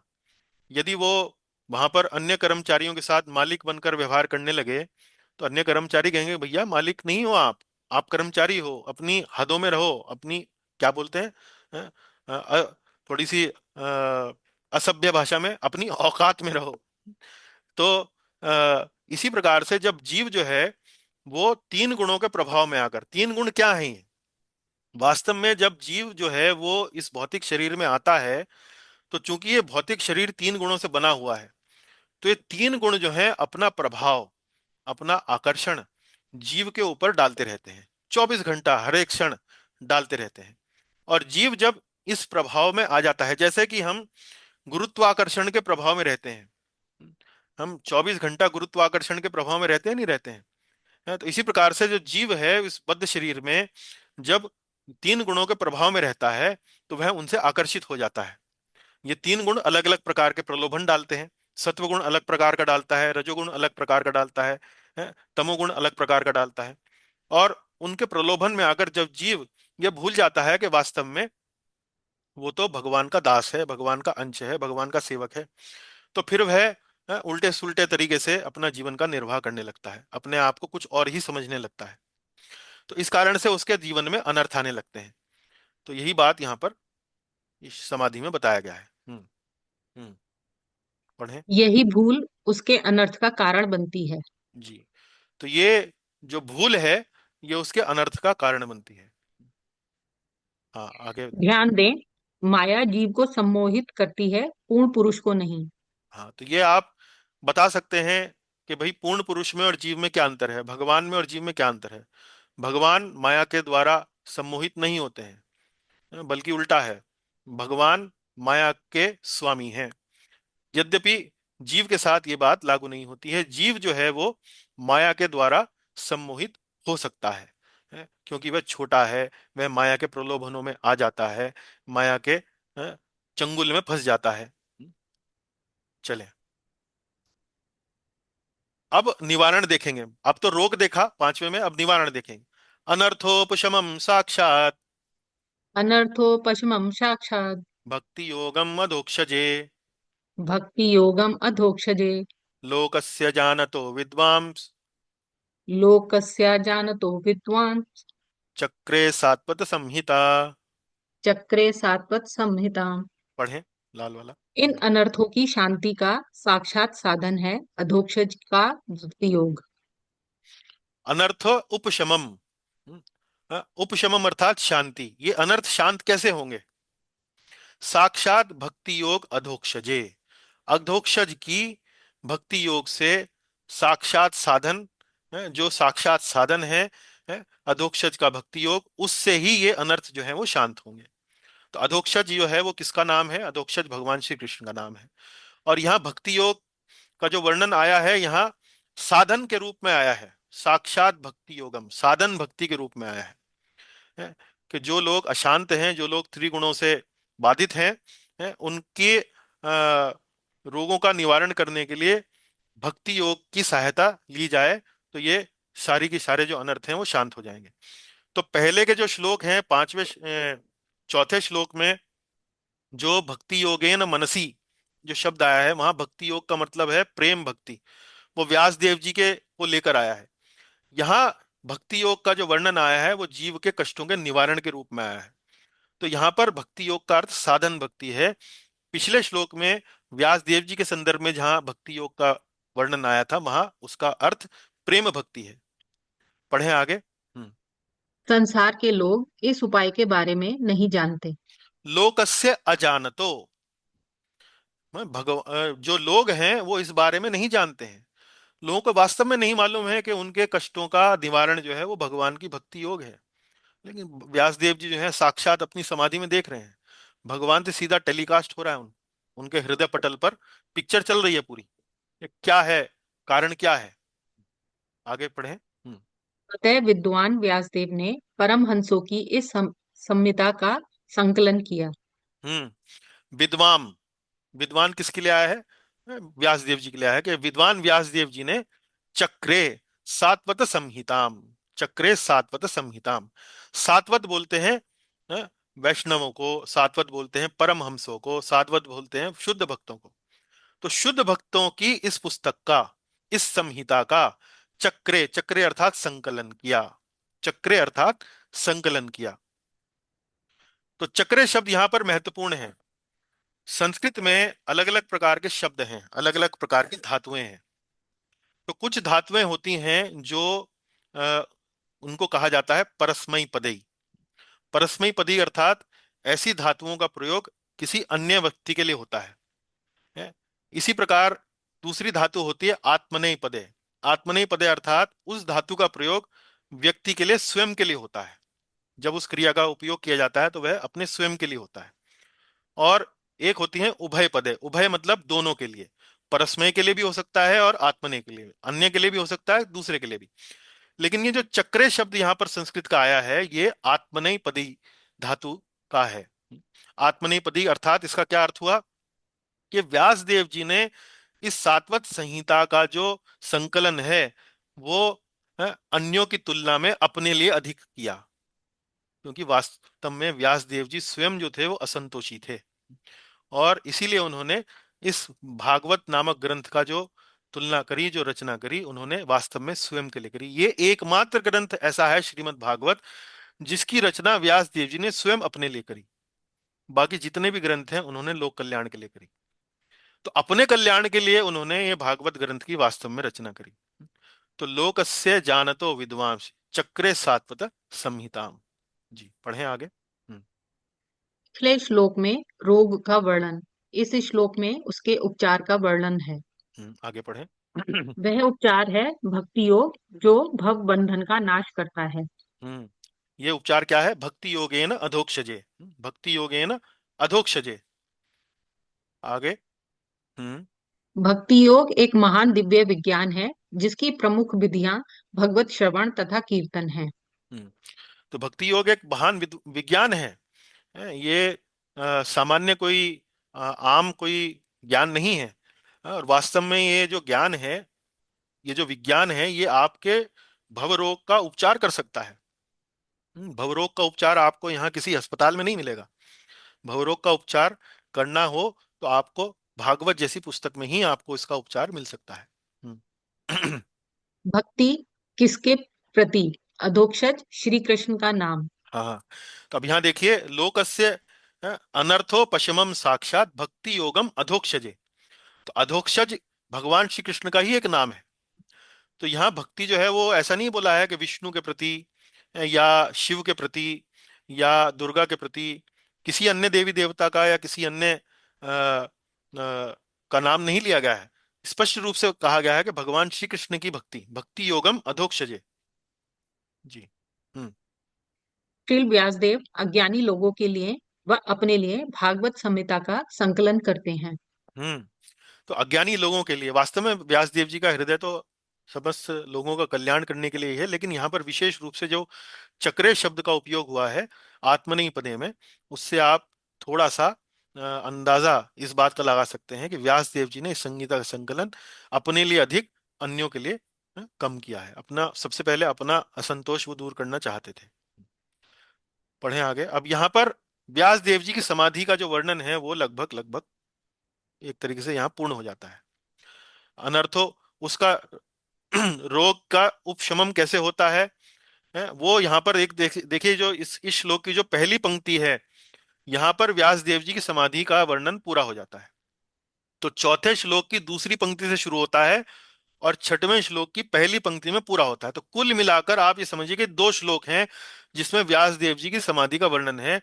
लेकिन उस व्यास देव जी की समाधि का वर्णन का जो विश्लेषण है, वो जीव गोस्वामी जी ने इतना विस्तृत किया है और उससे इतनी इतनी बातें निकाल कर वो लाए हैं, जो वास्तव में बड़ा ही अद्भुत है, अनमोल है। अब हम सातवें में पढ़ेंगे श्रीमद् भागवत ग्रंथ की महिमा। यस्याम व श्रूयमाणायाम यस्यां वे श्रूयमाणायां कृष्णे परम पुरुषे कृष्णे परम पुरुषे भक्तिरुत्पद्यते पुंसः भक्तिरुत्पद्यते पुंसः शोकमोह भयापः। शोकमोहो भयापः। पढ़ें। हम्म। इसके श्रवण मात्र से, हम्म। यस्याम व श्रूयमाणायाम, इसके श्रवण मात्र से, श्रीमद् भागवत के श्रवण मात्र से। आगे पढ़ें। पूर्ण पुरुषोत्तम भगवान कृष्ण में, कृष्णे परम पुरुषे, कृष्णे परम पुरुषे, सप्तमी विभक्ति जहां तक मुझे लगता है, कृष्णे परम पुरुषे, पूर्ण पुरुषोत्तम भगवान श्री कृष्ण में। आगे पढ़ें। मनुष्य की ऐसी भक्ति उत्पन्न हो जाती है उत्पद्यते, उत्पद्यते उत्पादन, उत्पादन मतलब प्रकट हो जाती है? भक्तिर प्रकट हो जाती है, मनुष्य की ऐसी भक्ति उत्पन्न हो जाती है, प्रकट हो जाती है। वो क्या करती है ऐसी भक्ति? हम्म, जो शोक मोह तथा भय का नाश करती है। शोक मोह भय आपह, आपह अर्थात उसका नाश करती है, उसको बुझा देती है, उस अग्नि को बुझा देती है। शोक मोह तथा भय की अग्नि को बुझा देती है, इसके श्रवण मात्र से, श्रवण मात्र से। तो मैं आज श्लोक स्मरण कक्षा में भी आपको बता रहा था कि श्रीमद् भागवत जो है, वास्तव में इसके शब्दों में भगवान श्री कृष्ण की शक्तियां हैं। तो इसका जब हम श्रवण करते हैं, तो ये कोई सामान्य पुस्तक नहीं है। वास्तव में आप आध्यात्मिक ध्वनियों का, आध्यात्मिक अ, अ, म, वाणी का आपके कानों के अंदर प्रवेश होता है। और वह प्रवेश, वह वाणी, वह ध्वनि, उसके अंदर वह शक्ति निहित है जो आपके हृदय से शोक मोह भय इन सब का नाश कर सकती है और आपको भगवान श्री कृष्ण का दर्शन तक करा सकती है। आपके हृदय पटल पर भगवान श्री कृष्ण का दर्शन भी करा सकती है। आपने नारद मुनि की कथा पढ़ी? नारद मुनि जब यात्रा करते करते विश्राम के लिए वृक्ष के, पीपल के वृक्ष के नीचे बैठते हैं, भगवान के ध्यान करते हैं, तब भगवान उनके हृदय पटल पर प्रकट होते हैं, दर्शन देते हैं। लेकिन भगवान जो है वो गंदे हृदय में दर्शन नहीं देते हैं। इसीलिए आप ध्यान दीजिए कि ये जो चार प्रकार के जो नियम हैं, कोई मांस मदिरा ना पीना, कोई कोई मांस मदिरा ना पीना, व्यभिचार इत्यादि ना करना, जुआ इत्यादि ना करना, ये सब किस लिए हैं? ताकि हम वास्तव में सामान्य रूप से थोड़ा हृदय से शुद्ध हो सके। चलिए पढ़ें इसके बारे में। इस श्लोक से यह स्पष्ट है कि भागवत श्रवण से भगवत प्रेम प्रकट होता है।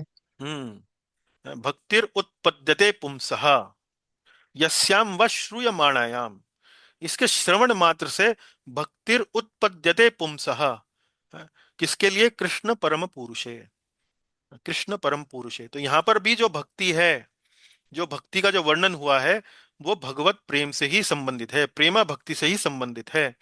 कि भागवत का श्रवण करते करते, साधन भक्ति करते करते हम भक्ति के मतलब प्रेमा भक्ति तक पहुंच सकते हैं। भक्तिर उत्पद्यते पुंसा, तो यहाँ भक्ति का जो वर्णन आया है वो प्रेमा भक्ति के लिए आया है। प्रेमा भक्ति तक वो उत्पन्न हो सकती है, प्रकट हो सकती है। जी पढ़ें। श्रवण करते करते प्रेम उत्पन्न होता है, तो फिर श्रवण करने के बाद का तो कहना ही क्या। हम्म। भागवत के वाचन करते करते तो और भी अधिक होगा, और यदि भागवत का वाचन कर चुके हो तो और कितना अधिक होगा। हाँ, अब ये विश्वनाथ चक्रवर्ती ठाकुर जी की जो टीका है, उसमें एक प्रकार से भागवत की महिमा गान किया गया है। वो कह रहे हैं कि ये जो प्रेम है, ये भागवत जब आप पढ़ रहे हैं, आपने उसका अध्ययन, उसका वाचन, या आपने उसका श्रवण जो है अभी आरंभ ही किया है और आरंभ कर रहे हैं, तो प्रेम प्रकट होता है। तो जब आप उसका पूरा का पूरा पुस्तक का जब आप पठन कर लेंगे, तो फिर उसका तो उस वो कितना प्रेम उत्पन्न करेगा उसका क्या कहना। और न केवल श्रवण करते करते, यदि आप उस पर प्रवचन देना लगें, यदि आप उसको समझाने लगें, उसका वाचन करने लगें, तो और भी अधिक प्रेम उत्पन्न होगा। और वाचन करते करते जब आप उस वाचन को पूर्ण कर लें, पूरी भागवत का वाचन आप कर लें, तो फिर ऐसी स्थिति का तो कहना ही क्या। तो कुल मिलाकर ये एक बात कहने का तरीका है, एक साहित्यिक विधा है, जिसमें यदि किसी का महिमा मंडन करना हो, किसी वस्तु का महिमा मंडन करना हो, तो यदि आप उसका श्रवण कर रहे हैं तो प्रेम प्रकट हो रहा है। श्रवण पूरा कर चुके हैं तो फिर क्या कहना। श्रवण करने के बाद यदि आप उसका प्रवचन कर रहे हैं तो फिर और प्रेम प्रकट होगा। और प्रवचन पूरा कर चुके हैं तो उस ऐसी परिस्थिति का तो कहना ही क्या। तो बढ़ाते जा रहे हैं, डिग्री जो है वो बढ़ाते जा रहे हैं। हम्म। भागवत 1.1.2 सद्यो हृदय वरुध्यते अत्र कृतिभिः में भी वर्णन आता है कि भागवत के श्रवण से पवित्र जन के हृदय में भगवान तुरंत प्रकट होते हैं। तो ये दूसरा ही श्लोक है श्रीमद् भागवत का, पहले अध्याय का। कृति भी बोलते हैं किसको? पवित्र जन, जो परम हंस हैं, जो साधु हैं, जो शुद्ध भक्त हैं। तो श्रीमद् भागवत का जो श्रवण है, यदि कोई शुद्ध भक्त, जैसे सुखदेव गोस्वामी जैसा भक्त, जो ब्रह्मनिष्ठ थे, ब्रह्म में स्थित थे, जब वो करते हैं तो उनके हृदय में सद्यो हृदय अवरुद्यते सद्यो, सद्यो अर्थात बहुत तेजी से, तुरंत, एकदम से, वह हृदय में भगवान जो है वो प्रकट हो जाते हैं। तो यही बात पहले अध्याय के दूसरे श्लोक में भी कही गई है। जी, पढ़े आठवां। अब यहाँ पर व्यास देव जी बताते हैं, या व्यास देव जी जो हैं वो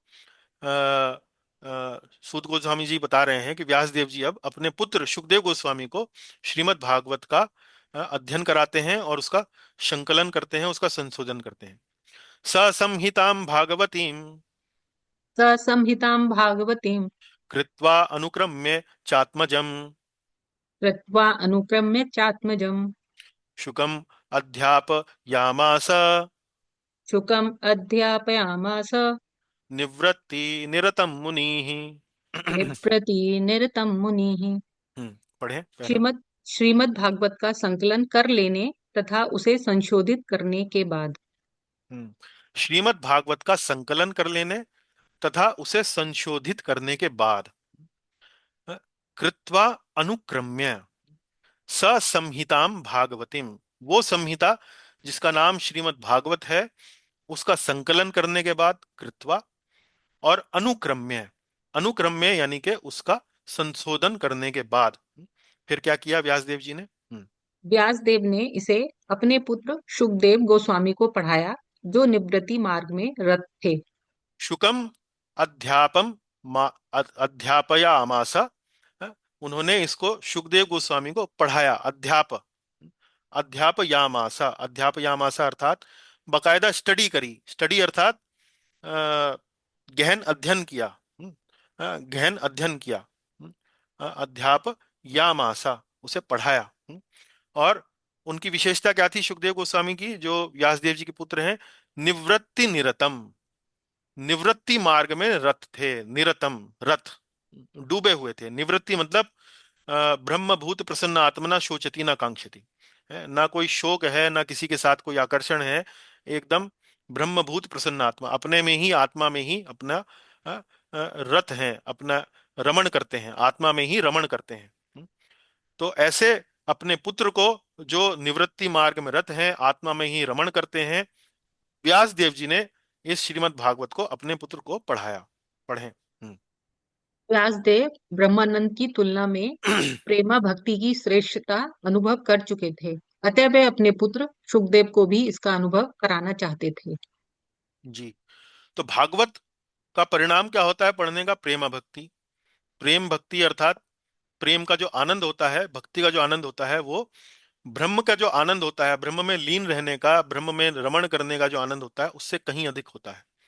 तो इसका अनुभव व्यासदेव जी को हो चुका था, तो वे चाहते थे कि वे अपने पुत्र सुखदेव गोस्वामी को भी इसका अनुभव कराएं। लेकिन ऐसा नहीं था कि चूंकि वो सुखदेव गोस्वामी उनके पुत्र थे इसलिए केवल उनका चुनाव किया गया। वास्तव में सुखदेव गोस्वामी जो थे वो एक योग्य शिष्य थे व्यास देव जी के। किस प्रकार से योग्य थे? क्योंकि वो निवृत्ति निरतम, यानी कि वो अ, अ, निवृत्ति मार्ग में रत थे। पढ़ें। निर्वृति निरतम, ब्रह्म साक्षात्कार का अनुभव प्राप्त।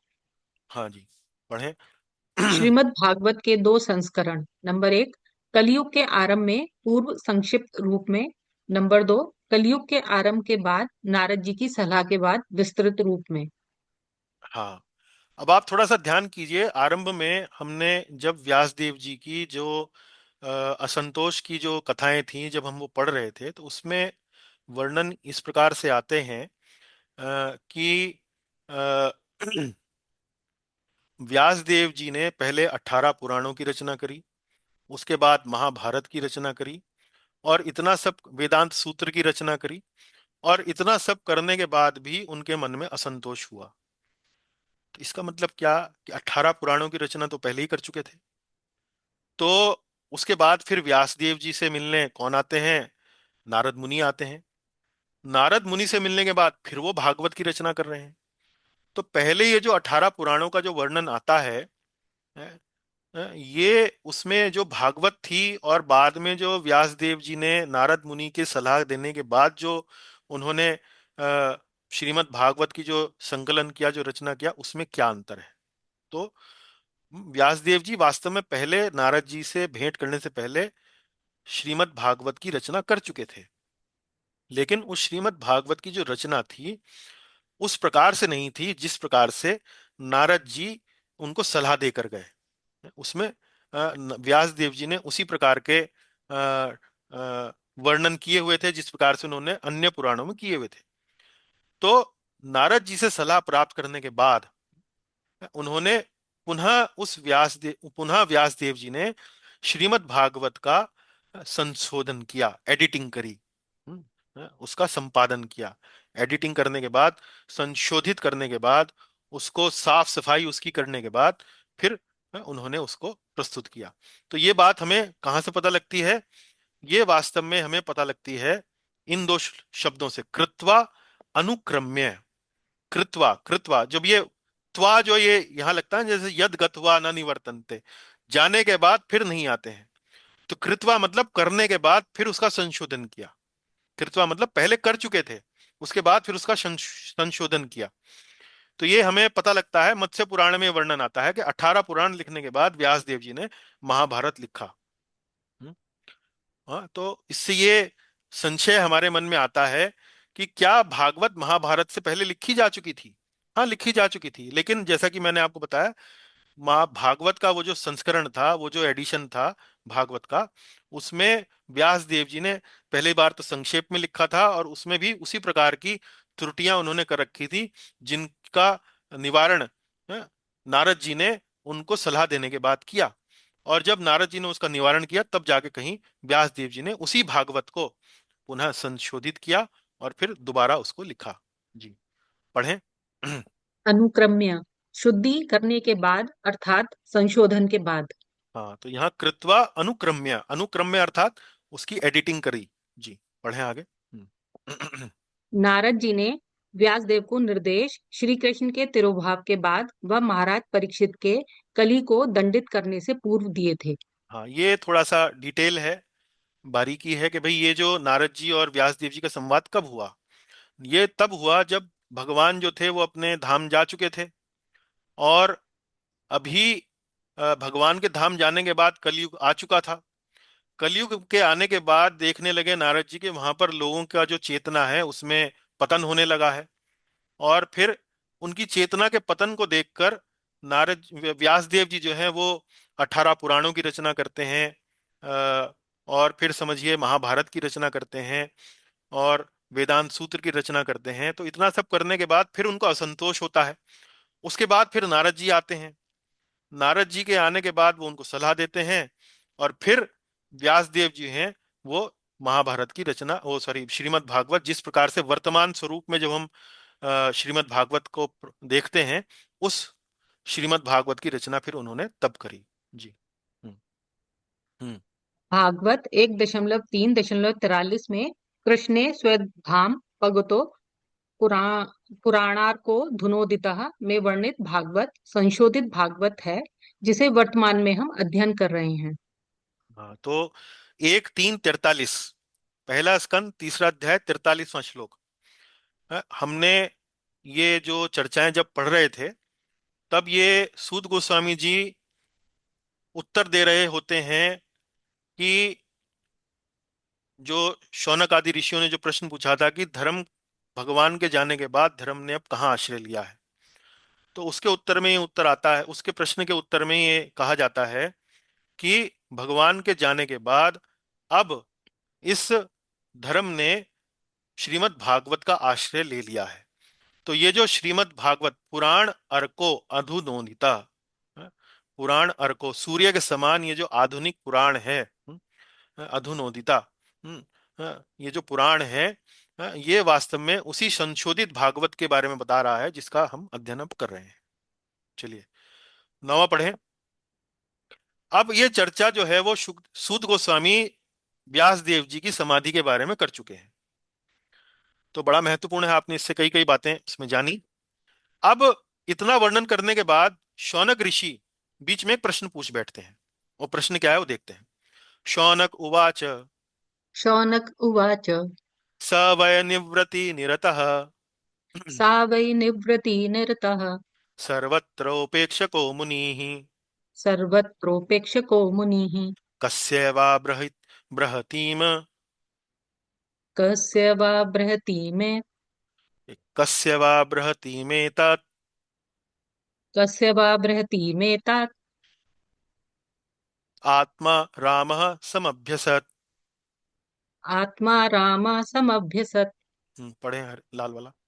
सूत जी, सुखदेव तो परम विरक्त थे, सभी वस्तुओं में उपेक्षा रखने वाले थे। हम्म। स वै निवृत्ति निरतः, वो तो निवृत्त व्यक्ति थे, उन्हें तो संसार से कोई लेना देना नहीं था। सर्वत्र उपेक्षको मुनि, सभी वस्तुओं में उपेक्षा रखने वाले थे। सभी वस्तुओं में उपेक्षा रखने वाले मतलब भौतिक जगत में कोई उनका रुचि नहीं थी।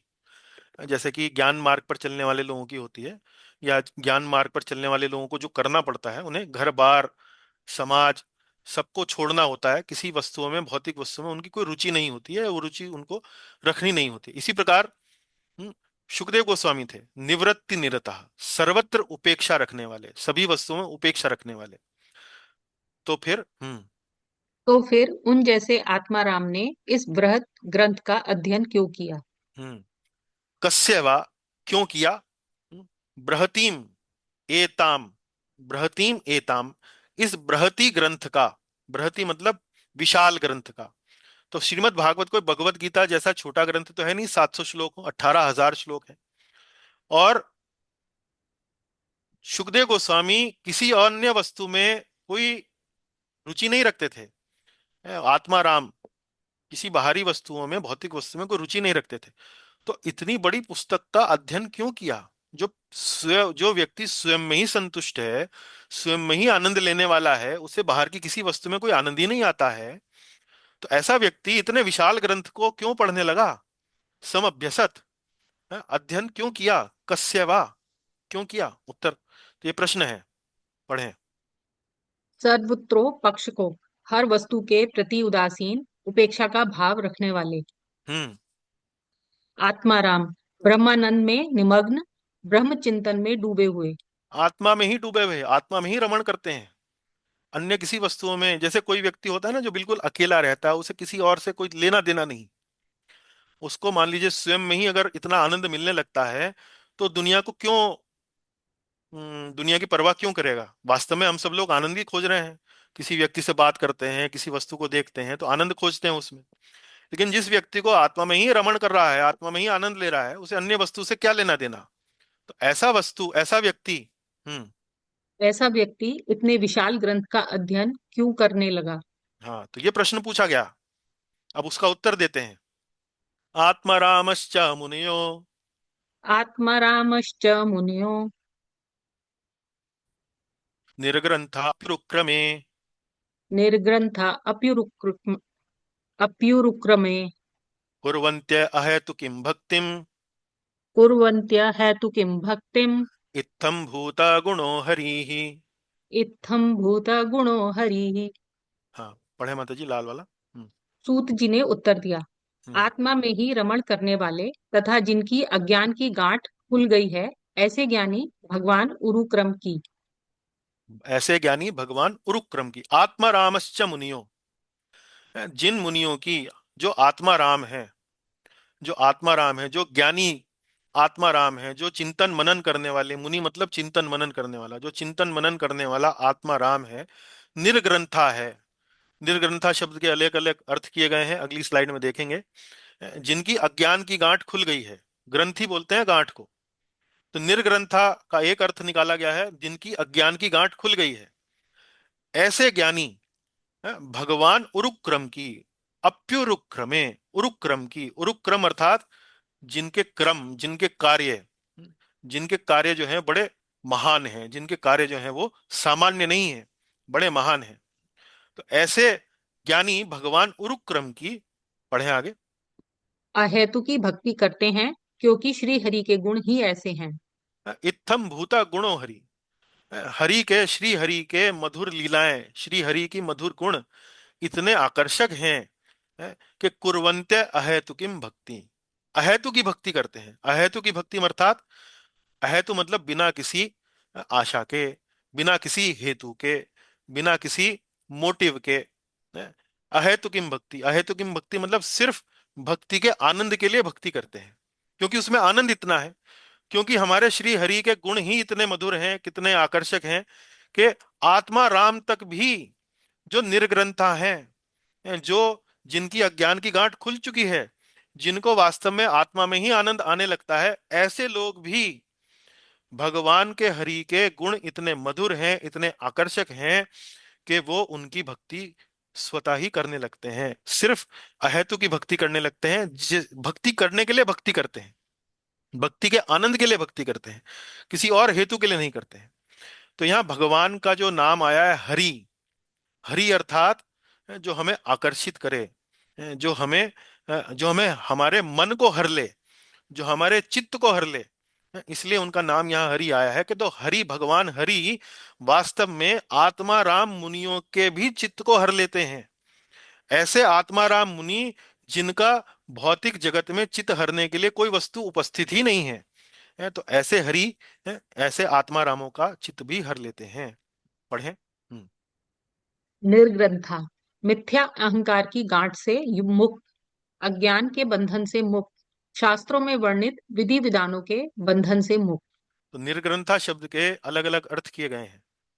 टीकाओं में जब आप पढ़ेंगे तो आपको पता लगेगा कि निर्ग्रंथ अर्थात, ग्रंथ बोलते हैं गांठ को, तो निर्ग्रंथ कौन सी गांठ? मिथ्या अहंकार की गांठ से मुक्त। तो जो व्यक्ति आत्मा ही राम में रत है, उसे किसी बात का अहंकार थोड़ी है। न शोचती न कांक्षती, ब्रह्म भूता प्रसन्न आत्मा, न शोचती न कांक्षती, उसे ना तो कोई आकांक्षा है, ना कोई उसे शोक है किसी वस्तु के खो जाने का, है।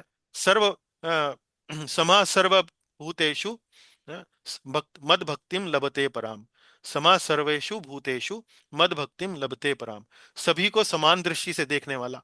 तो ऐसा व्यक्ति मिथ्या अहंकार की गांठ से मुक्त है, अज्ञान की गांठ से मुक्त है, उसे कोई कोई कलमश नहीं है। अज्ञान अर्थात यहाँ पर वास्तव में वो किसी उसे कोई किसी प्रकार का भौतिक वस्तु का कोई दोष नहीं है, अज्ञान के बंधन से मुक्त है।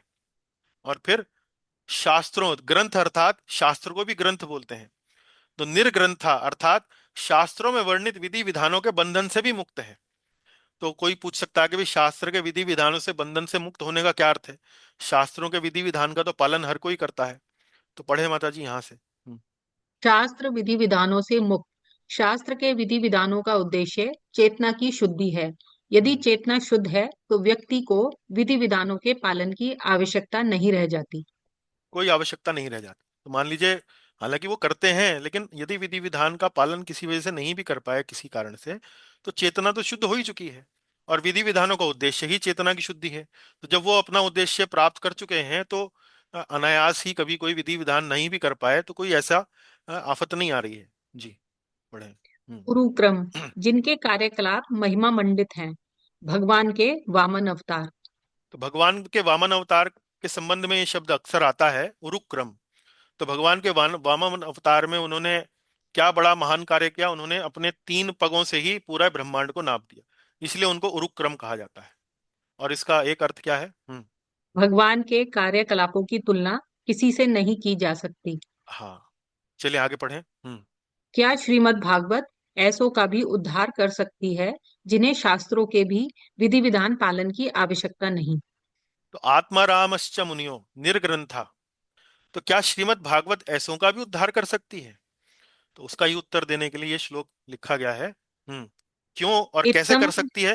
हाँ, कैसे कर सकती है, पढ़ें। इत्थम भूत गुणों हरि ही। श्री हरि के गुण इतने मधुर हैं कि वे हर किसी को आकर्षित कर सकते हैं। बहुत सुंदर जी, पढ़ें आगे। श्रीमद् भागवत में वह शक्ति है कि निष्ठावान श्रोता को भी भक्त्यानंद प्रदान कर सके। तो श्रीमद् भागवत के शब्दों में वह शक्ति है, वह शक्ति उसमें निहित है, भगवान ने दे रखी है कि जो निष्ठावान श्रोता है, जो शुद्ध भक्त है, जो अपना हृदय के कल्मश उसके दूर हो चुके हैं, नहीं भी हो चुके हैं, तो भी भक्ति का आनंद वो प्रदान कर सकती है। जी। हम्म इस श्लोक में सूत गोस्वामी एक सामान्य सिद्धांत का वर्णन कर रहे हैं। तो यहाँ पर अभी जो प्रश्न पूछा गया कि सुखदेव गोस्वामी जो आत्माराम थे, निवृत्त निरतः थे, वो कैसे इतने बड़े ग्रंथ का उन्होंने अध्ययन किया? तो पहले वो बताते हैं कि जो आत्माराम होते हैं, अभी सुखदेव गोस्वामी को लेकर प्रश्न उत्तर नहीं दे रहे हैं, अभी तो जनरल सिद्धांत बता रहे हैं, सामान्य सिद्धांत, कि जो आत्माराम होते हैं, वो हरि के गुणों के प्रति वो भी आकर्षित हो जाते हैं, क्योंकि हरि के गुण हैं ही इतने मधुर, तो वो भी आकर्षित हो जाते हैं। हैं? तो अब देखिए, अब यहाँ पर 11वें श्लोक में सुखदेव गोस्वामी के संबंध में प्रश्न पूछा गया था, तो अब यहाँ 11वें श्लोक में सुखदेव गोस्वामी के संबंध में ही उत्तर दिया जाएगा।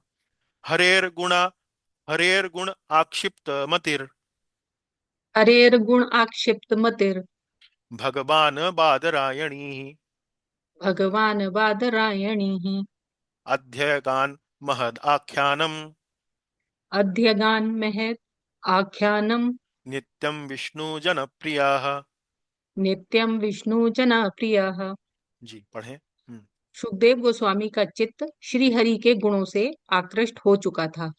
हरेर गुण आक्षिप्त मतिर भगवान, मतिर हरि के गुण से लीन मति किसकी हो चुकी थी? भगवान बादरायणी ही। तो बादरायण तो व्यास देव जी के लिए आता है, बादरायणी उनके पुत्र सुखदेव गोस्वामी के लिए आया है, और उनके लिए भी भगवान शब्द का उपयोग किया गया है। हरेर गुण आक्षिप्त मतिर, तो हरि के गुणों से लीन ओत प्रोत मति किसकी थी? भगवान बादरायणी की, यानी कि सुखदेव गोस्वामी की। सुखदेव गोस्वामी का चित्त श्री हरि के गुणों से आकृष्ट हो चुका था। फिर से शब्द क्या आया है? हरेर गुण, हरि, हरि जो हमारे चित्त को हर लेते हैं, तो इसलिए शब्द यहां फिर से हरि आया है। इसलिए क्यों किया अध्ययन इतने विशाल ग्रंथ का? इसीलिए किया क्योंकि चित्त जो था वो है, आकृष्ट हो चुका था, और उस कारण से क्या किया उन्होंने, पढ़े। अतः उन्होंने महत ग्रंथ का अध्ययन किया। अध्यगानम, हाँ, अध्यगानम, हाँ, महद आख्यानम, अध्यगान महद आख्यानम, महद मतलब बहुत बड़े, उन्होंने इस महद ग्रंथ का अध्ययन किया। और आगे पढ़े। और वैष्णव सुखदेव के प्रिय बने अथवा सुखदेव वैष्णवों के प्रिय बने। नित्यम विष्णु जनप्रिय, नित्यम विष्णु जनप्रिय, तो जो ब्रह्म प्रिय थे वो विष्णु जन प्रिय बन गए श्रीमद् भागवत का अध्ययन करने के बाद। तो ब्रह्म प्रिय का अर्थ क्या हुआ? अवधूत, अवधूत या यूं कहें निवृत्ति निरतः, जो आत्मा में ही रमण करते हैं, उन्हें कोई ध्यान नहीं है, वो बिना वस्त्र के घूम रहे हैं, लोग बाग उन पर हंस रहे हैं, उन पर थूक रहे हैं, उन्हें किसी से कोई अर्थ, कोई लेना देना नहीं, अपने में ही रमण कर रहे हैं, अपने में ही आनंद में ही रमण कर रहे हैं। लेकिन श्रीमद् भागवत का अध्ययन करने के बाद अब उन्हें भगवान विष्णु के जो भक्त हैं, जो वैष्णव जन हैं, वो उनको प्रिय लगने लगे हैं। तो चेतना में देखिए वृद्धि कैसे हो रही है।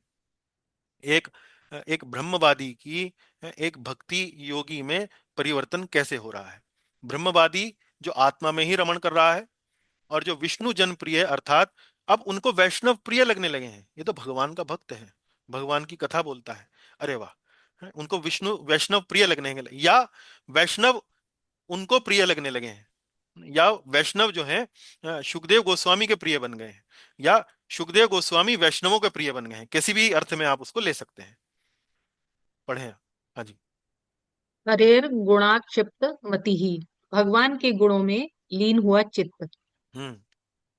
भक्त्यानंद ब्रह्मानंद से कहीं श्रेष्ठ, अतः सुखदेव गोस्वामी ने भागवत का अध्ययन किया। हम्म। हाँ। ब्रह्म वैवर्त पुराण की कथा। रुकिए एक मिनट। सुखदेव किसी हाँ, अब यहाँ पर एक ब्रह्म वैवर्त पुराण में ये कथा आती है कि सुखदेव गोस्वामी वास्तव में कैसे श्रीमद् भागवत की ओर आकर्षित हुए। तो जन्म होते ही सुखदेव गोस्वामी जो हैं वो अपने पिता का घर छोड़कर चले जाते हैं। हैं? व्यासदेव उनके पिता उनके पीछे पीछे भागते हैं, लेकिन सुखदेव गोस्वामी कहीं वन में जाकर हाथ नहीं आते, वो वन में जाकर कहीं अपना ध्यान में ब्रह्म आनंद में आत्मा राम ब्रह्म आनंद में वो लीन हो जाते हैं। तो व्यास देव जी उनको ढूंढने के लिए एक युक्ति खोजते हैं। वो अपने शिष्यों को भेजते हैं श्रीमद् भागवत में भगवान श्री कृष्ण से संबंधित कुछ चुने हुए श्लोकों को स्मरण करा के, और उनको कहते हैं कि तुम जहां भी जाना इन्हीं श्लोकों का उच्चारण करना। तो जब उनके भक्त, उनके जो शिष्य हैं वो अलग अलग जगह पर जाते हैं और उन श्लोकों का उच्चारण करते हैं, तो सुखदेव गोस्वामी कहीं कोने में, कहीं एकांत स्थान में ध्यान में लीन होते हैं। और जब से ही उनको ये श्लोक सुखदेव गोस्वामी के कानों पर पड़ते हैं तो उनका ध्यान टूट जाता है। क्यों? क्योंकि वो उसमें वर्णित किए गए व्यक्ति के जो गुण थे वो इतने मधुर और इतने आकर्षक थे कि उससे उनके ध्यान जो है वो लगा नहीं रह पाता है। और ऐसे में सुखदेव गोस्वामी अपने सर्व ज्ञान की शक्ति से, अपने सर्व ज्ञान के बल पर ये पता लगा लेते हैं कि ये वास्तव में श्लोक श्रीमद् भागवत से हैं। और इसका स्रोत जो है वो उनके स्वयं के पिता व्यास देव जी हैं। तब कहीं जाकर वे व्यास देव जी अपने पिता के पास श्रीमद् भागवत का शिक्षण लेने जाते हैं। तो ये कथा आती है ब्रह्म वैवर्त पुराण में। तो पढ़ने की आवश्यकता नहीं है, कथा मैंने आपको पढ़ा ही दी है, आप बाद में भी पढ़ सकती हैं, यही सब लिखा हुआ है। तो आज का हम चर्चा यहीं तक रखते हैं, वरना थोड़ा देर हो जाएगी, पहले ही 7-8 मिनट ऊपर हो गए हैं। तो 16वें श्लोक तक करने का जो उद्देश्य था वो नहीं सफल हो पाया। खैर कोई बात नहीं, अगली कक्षा में 12वें श्लोक से आरंभ करेंगे। लेकिन हमने एक विषय जो पूरा व्यास देव जी की समाधि का था और उससे संबंधित जो सूत गोस्वामी का प्रश्न था, क्षमा कीजिए, शौनक ऋषि का जो प्रश्न था उसके लेकर सूत गोस्वामी जो उत्तर था, वो सब हमने देखा। और ये पहले से लेकर 11वें श्लोक तक चिंतन मनन यदि आप करते हैं, इन पर गहराई से अध्ययन करते हैं, तो वास्तव में गौड़ीय वैष्णव सिद्धांत, समूचा सिद्धांत इस 10-11 श्लोकों में आपको समझने के लिए, जानने के लिए मिल जाता है। हम्म। तो यही विषय परिवर्तन अब हो रहा है। सूत गोस्वामी जी ने अब श्रीमद् भागवत का इतिहास, श्रीमद् भागवत किसकी प्रेरणा से लिखा गया, उसका वर्णन चौथे अध्याय के 14वें श्लोक से आरंभ होता है। अब यहाँ 7वें अध्याय के 11वें श्लोक पर आकर वो समाप्त होता है। तो पहला प्रश्न, पहला दूसरा तीसरा प्रश्न जो दूसरा सेट था, उसमें पहले प्रश्न का उत्तर हो गया है। अब वे महाराज परीक्षित के बारे में पूछे गए प्रश्नों का उत्तर देना आरंभ करेंगे। ये जो प्रश्न चौथे अध्याय के 9वें से लेकर 11वें श्लोक में पूछे गए थे।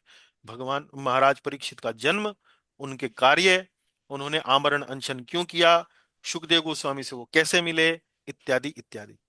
वो चर्चा जाकर अब शुरू होगी, जाकर 12वें अध्याय में। लेकिन 12वें अध्याय में उनके जन्म के बारे में जो चर्चा होगी, उससे पहले अनेक अनेक भगवान की जो कथाएं हैं, हैं, सूत गोस्वामी जी अब सुनाने वाले हैं।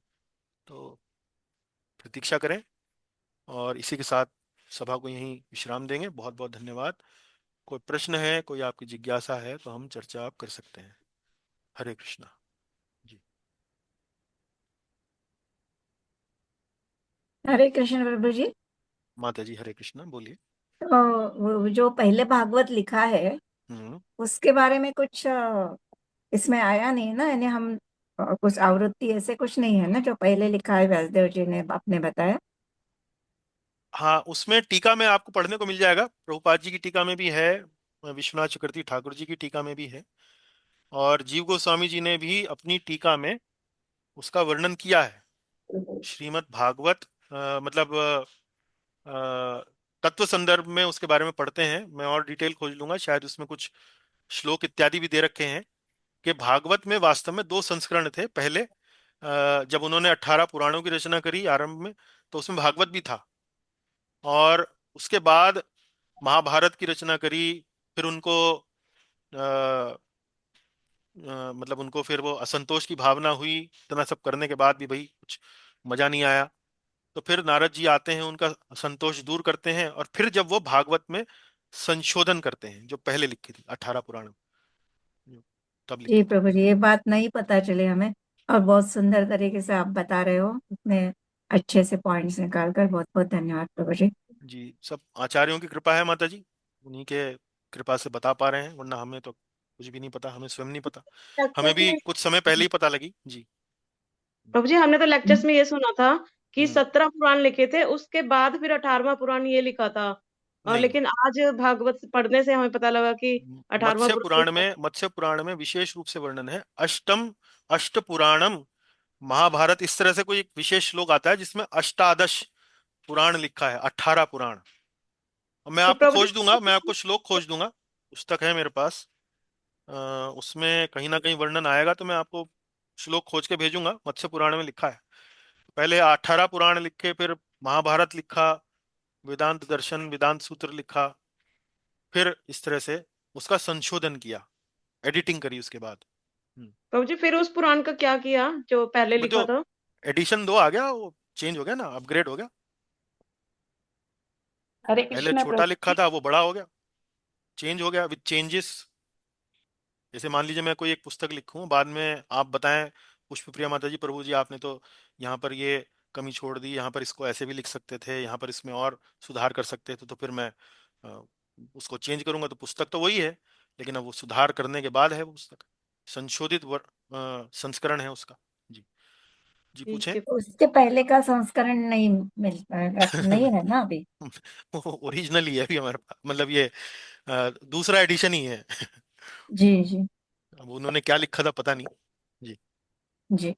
और प्रभु जी, एक आप मैसेज करते हैं ना, उसमें प्लीज मेंशन कर दीजिए करे कि कितने हाँ, श्लोक करने हैं, मुझको कहाँ तक करना है। कितने श्लोक करने, मतलब कौन से, किस संदर्भ में, इस बारे में? जैसे आप कल मैसेज कर रहे थे कि आज हम्म 7वां चैप्टर रीड करेंगे, तो उसमें श्लोक की संख्या भी लिख दीजिए कि कितने श्लोक करने हैं आज, कहाँ अच्छा तक। अच्छा। देखिए, मैं जब ये तैयारी करता हूँ तो मुझे कई बार खुद नहीं पता होता है कि मैं कितने बोल पाऊंगा। हालांकि मैं एक योजना बना के आता हूँ अपनी तरफ से, वो ज्यादातर किस स्थिति में यही होता है कि मैं वो पूरी नहीं कर पाता हूँ या कुछ छूट जाता है। पर मैं कोई बहुत जल्दी नहीं करना चाहता हूँ, मैं चाहता हूँ कि विषय जो आपको अच्छे से समझ में आए, गहराई से समझ में आए। पर मैं जी लिख प्रभु दूंगा, जी। अगली बार मैं ध्यान रखूंगा। और कई बार ऐसा होता है कि मैं पिछली रात को लिखता हूँ और मेरी तैयारी जो है वो अगले दिन होती है, तो मुझे खुद नहीं पता होता है कि मैं 11 तक बोलने वाला हूँ कि 15 तक बोलने वाला हूँ, लेकिन मैं कुछ अंदाजा दे दूंगा आपको। ठीक है प्रभु जी, ठीक है, थैंक यू। जी। हरे कृष्णा जी, प्रभु जी। जी सुचित्रा माता जी हाँ बोलिए। हाँ।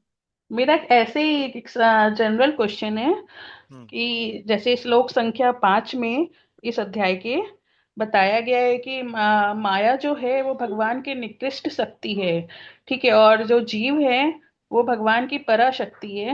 हम्म तो फिर भी इस निकृष्ट शक्ति माया के अंतर्गत या माया से कैसे प्रभावित हो जाता है पराशक्ति जीव? हम्म। क्योंकि जीव में दुर्बलता है ना, छोटा है वो जीव, वो माया से आकर्षित हो जाता है। उसकी विस्तृत व्याख्या जीव गोस्वामी जी ने तत्व संदर्भ के 32वें अनुच्छेद में की है। केवल एक अनुच्छेद इसी बात पर लिखा है, वो मैंने अभी तक पढ़ा नहीं है। ओ, अच्छा प्रभु जी, एक चीज और पूछनी थी। हम्म आप शायद एक तत्व संदर्भ पे क्लास ले रहे हैं ना इंग्लिश में? जी। तो मैं क्लास में आ सकती हूँ? हाँ, क्यों नहीं आ सकती, आ सकती हैं। मैं एक्चुअली बीच में से हो जाएगा ना प्रभु जी? अरे तो बीच में से चलने दीजिए, क्या दुनिया ऐसे ही और चलती है माता जी, बीच में से ही आते हैं। अब सिस्टमेटिक तरीके से तो स्कूल कॉलेज में ही पढ़ सकते हैं, जी जी उसमें भी प्रभु कई जी। बार लोग बाग बीच में एडमिशन ले लेते हैं, जिनका ट्रांसफर होता है, बोले एक स्कूल छोड़ के दूसरे स्कूल में बीच में आ जाते। चलने दीजिए, बातें तो सब वही हैं, घूम घाम के वही अब पूरी गौड़ीय वैष्णव फिलॉसफी जो है वो एक पहले श्लोक से लेके 11वें में पढ़ा दिया, फिर वो रिपीट होगी कहीं ना कहीं दूसरे तरीके से। जी जी प्रभु जी। वही विषय लेकिन चल एक रहे हैं। समस्या है प्रभु जी मेरी कि मैं इंग्लिश में इंटरेक्ट नहीं कर पाऊंगी, मैं हिंदी में ही कर पाऊंगी। हाँ तो आप इंग्लिश हिंदी मेरी बोलिए। इतनी अच्छी नहीं है। हाँ तो हमारे यहाँ तो दोनों भाषा बोलने वाले हैं, द्विभाषीय हैं। अगर आप अंग्रेजी समझ लेती हैं वो आवश्यक है, क्योंकि कक्षा में अन्यथा आपको जब यदि समझ में नहीं आ पाएगा किसी वजह से, तो आपका रुचि नहीं बन पाएगी। तो समझ, जी जी ऐसे बहुत सारे लोग हैं, मैं भी पहले ऐसे ही था, अंग्रेजी समझ लेते थे, बोलना इतना अच्छा नहीं था, पर बाद में वो अभ्यास से थोड़ा बहुत हो गया। ऐसे आप आ सकती हैं, संदेश तो जी मिल ही प्रभु जी, जाएगा। बहुत अच्छे से तो नहीं, लेकिन थोड़ा बहुत समझ लेती हूँ। हाँ बट ठीक है, बहुत है। जी प्रभु जी बताइए। हिंदी में ही क्लासेस ये। माता जी अभी तो अंग्रेजी में चलने दीजिए, पहली बार कर रहे हैं, पहली ग्रंथ जो है वो इतना सरल नहीं है। उसमें थोड़ा सा करने में प्रयास लगता है, और इस पे इतनी पुस्तकें नहीं लिखी हैं जितनी हमारी भागवत पे लिखी हुई हैं, टीकाएं वगैरह, तो थोड़ा उसमें प्रयास अधिक लग रहा है। पर धीरे धीरे करके पहुंच रहे हैं। 63 अनुच्छेद हैं, 32 तक पहुंच गए, मतलब 30 31 तक पहुंच गए हैं। आगे भी बेड़ा पार हो ही जाएगा। जी। तो प्रभु जी ये सठ संदर्भ के अनुसार है ना, जो सठ संदर्भ है, षट तत्व संदर्भ मतलब कौन? 6 संदर्भ। 6 संदर्भ हाँ। में 6 पुस्तकें हैं। पहली पुस्तक का नाम है तत्व संदर्भ। जी जी प्रभु जी, ओके। अगली पुस्तक है भागवत संदर्भ, फिर परमात्मा संदर्भ, फिर कृष्ण संदर्भ, फिर भक्ति संदर्भ, और उसके बाद प्रीति संदर्भ। इस प्रकार 6 पुस्तकें हैं। जी जी। प्रभु। हरे कृष्ण। थैंक यू हाँ, सो मच प्रभु। हरे कृष्ण धन्यवाद। माता जी, धन्यवाद। अन्य कोई हरे प्रश्न? कृष्णा। हरे कृष्णा चिंतिला प्रभु जी। जी माता जी पूछिए। प्रभु जी अगली बार के लिए कौन से श्लोक याद करने को है वो भी आप बता हाँ दिया हाँ करिए। हाँ हाँ, बढ़िया, याद दिला दिया कीजिए हर बार। जी। 12वां श्लोक है 5वें अध्याय का। सब सुधर 5.12।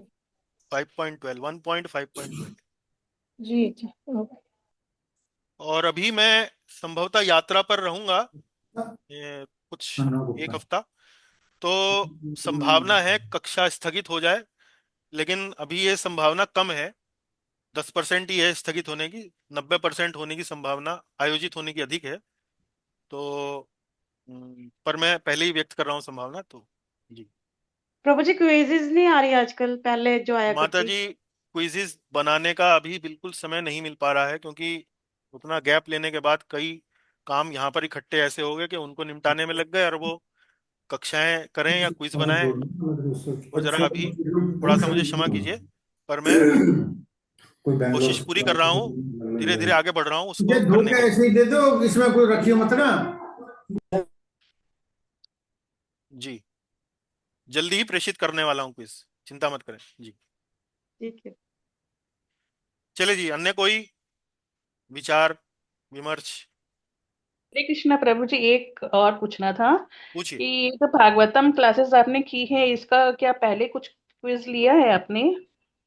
अंग्रेजी, हाँ, मतलब हिंदी में हम एक क्विज कर चुके हैं, तो पहले वो मुझ दूसरे और शायद तीसरे अध्याय को मिलाकर, या पहले दूसरे में ही करी थी, पता नहीं, शायद वो कर चुके हैं। वो रिकॉर्डिंग आपको मिल जाएगी, प्लेलिस्ट में देख लीजिए।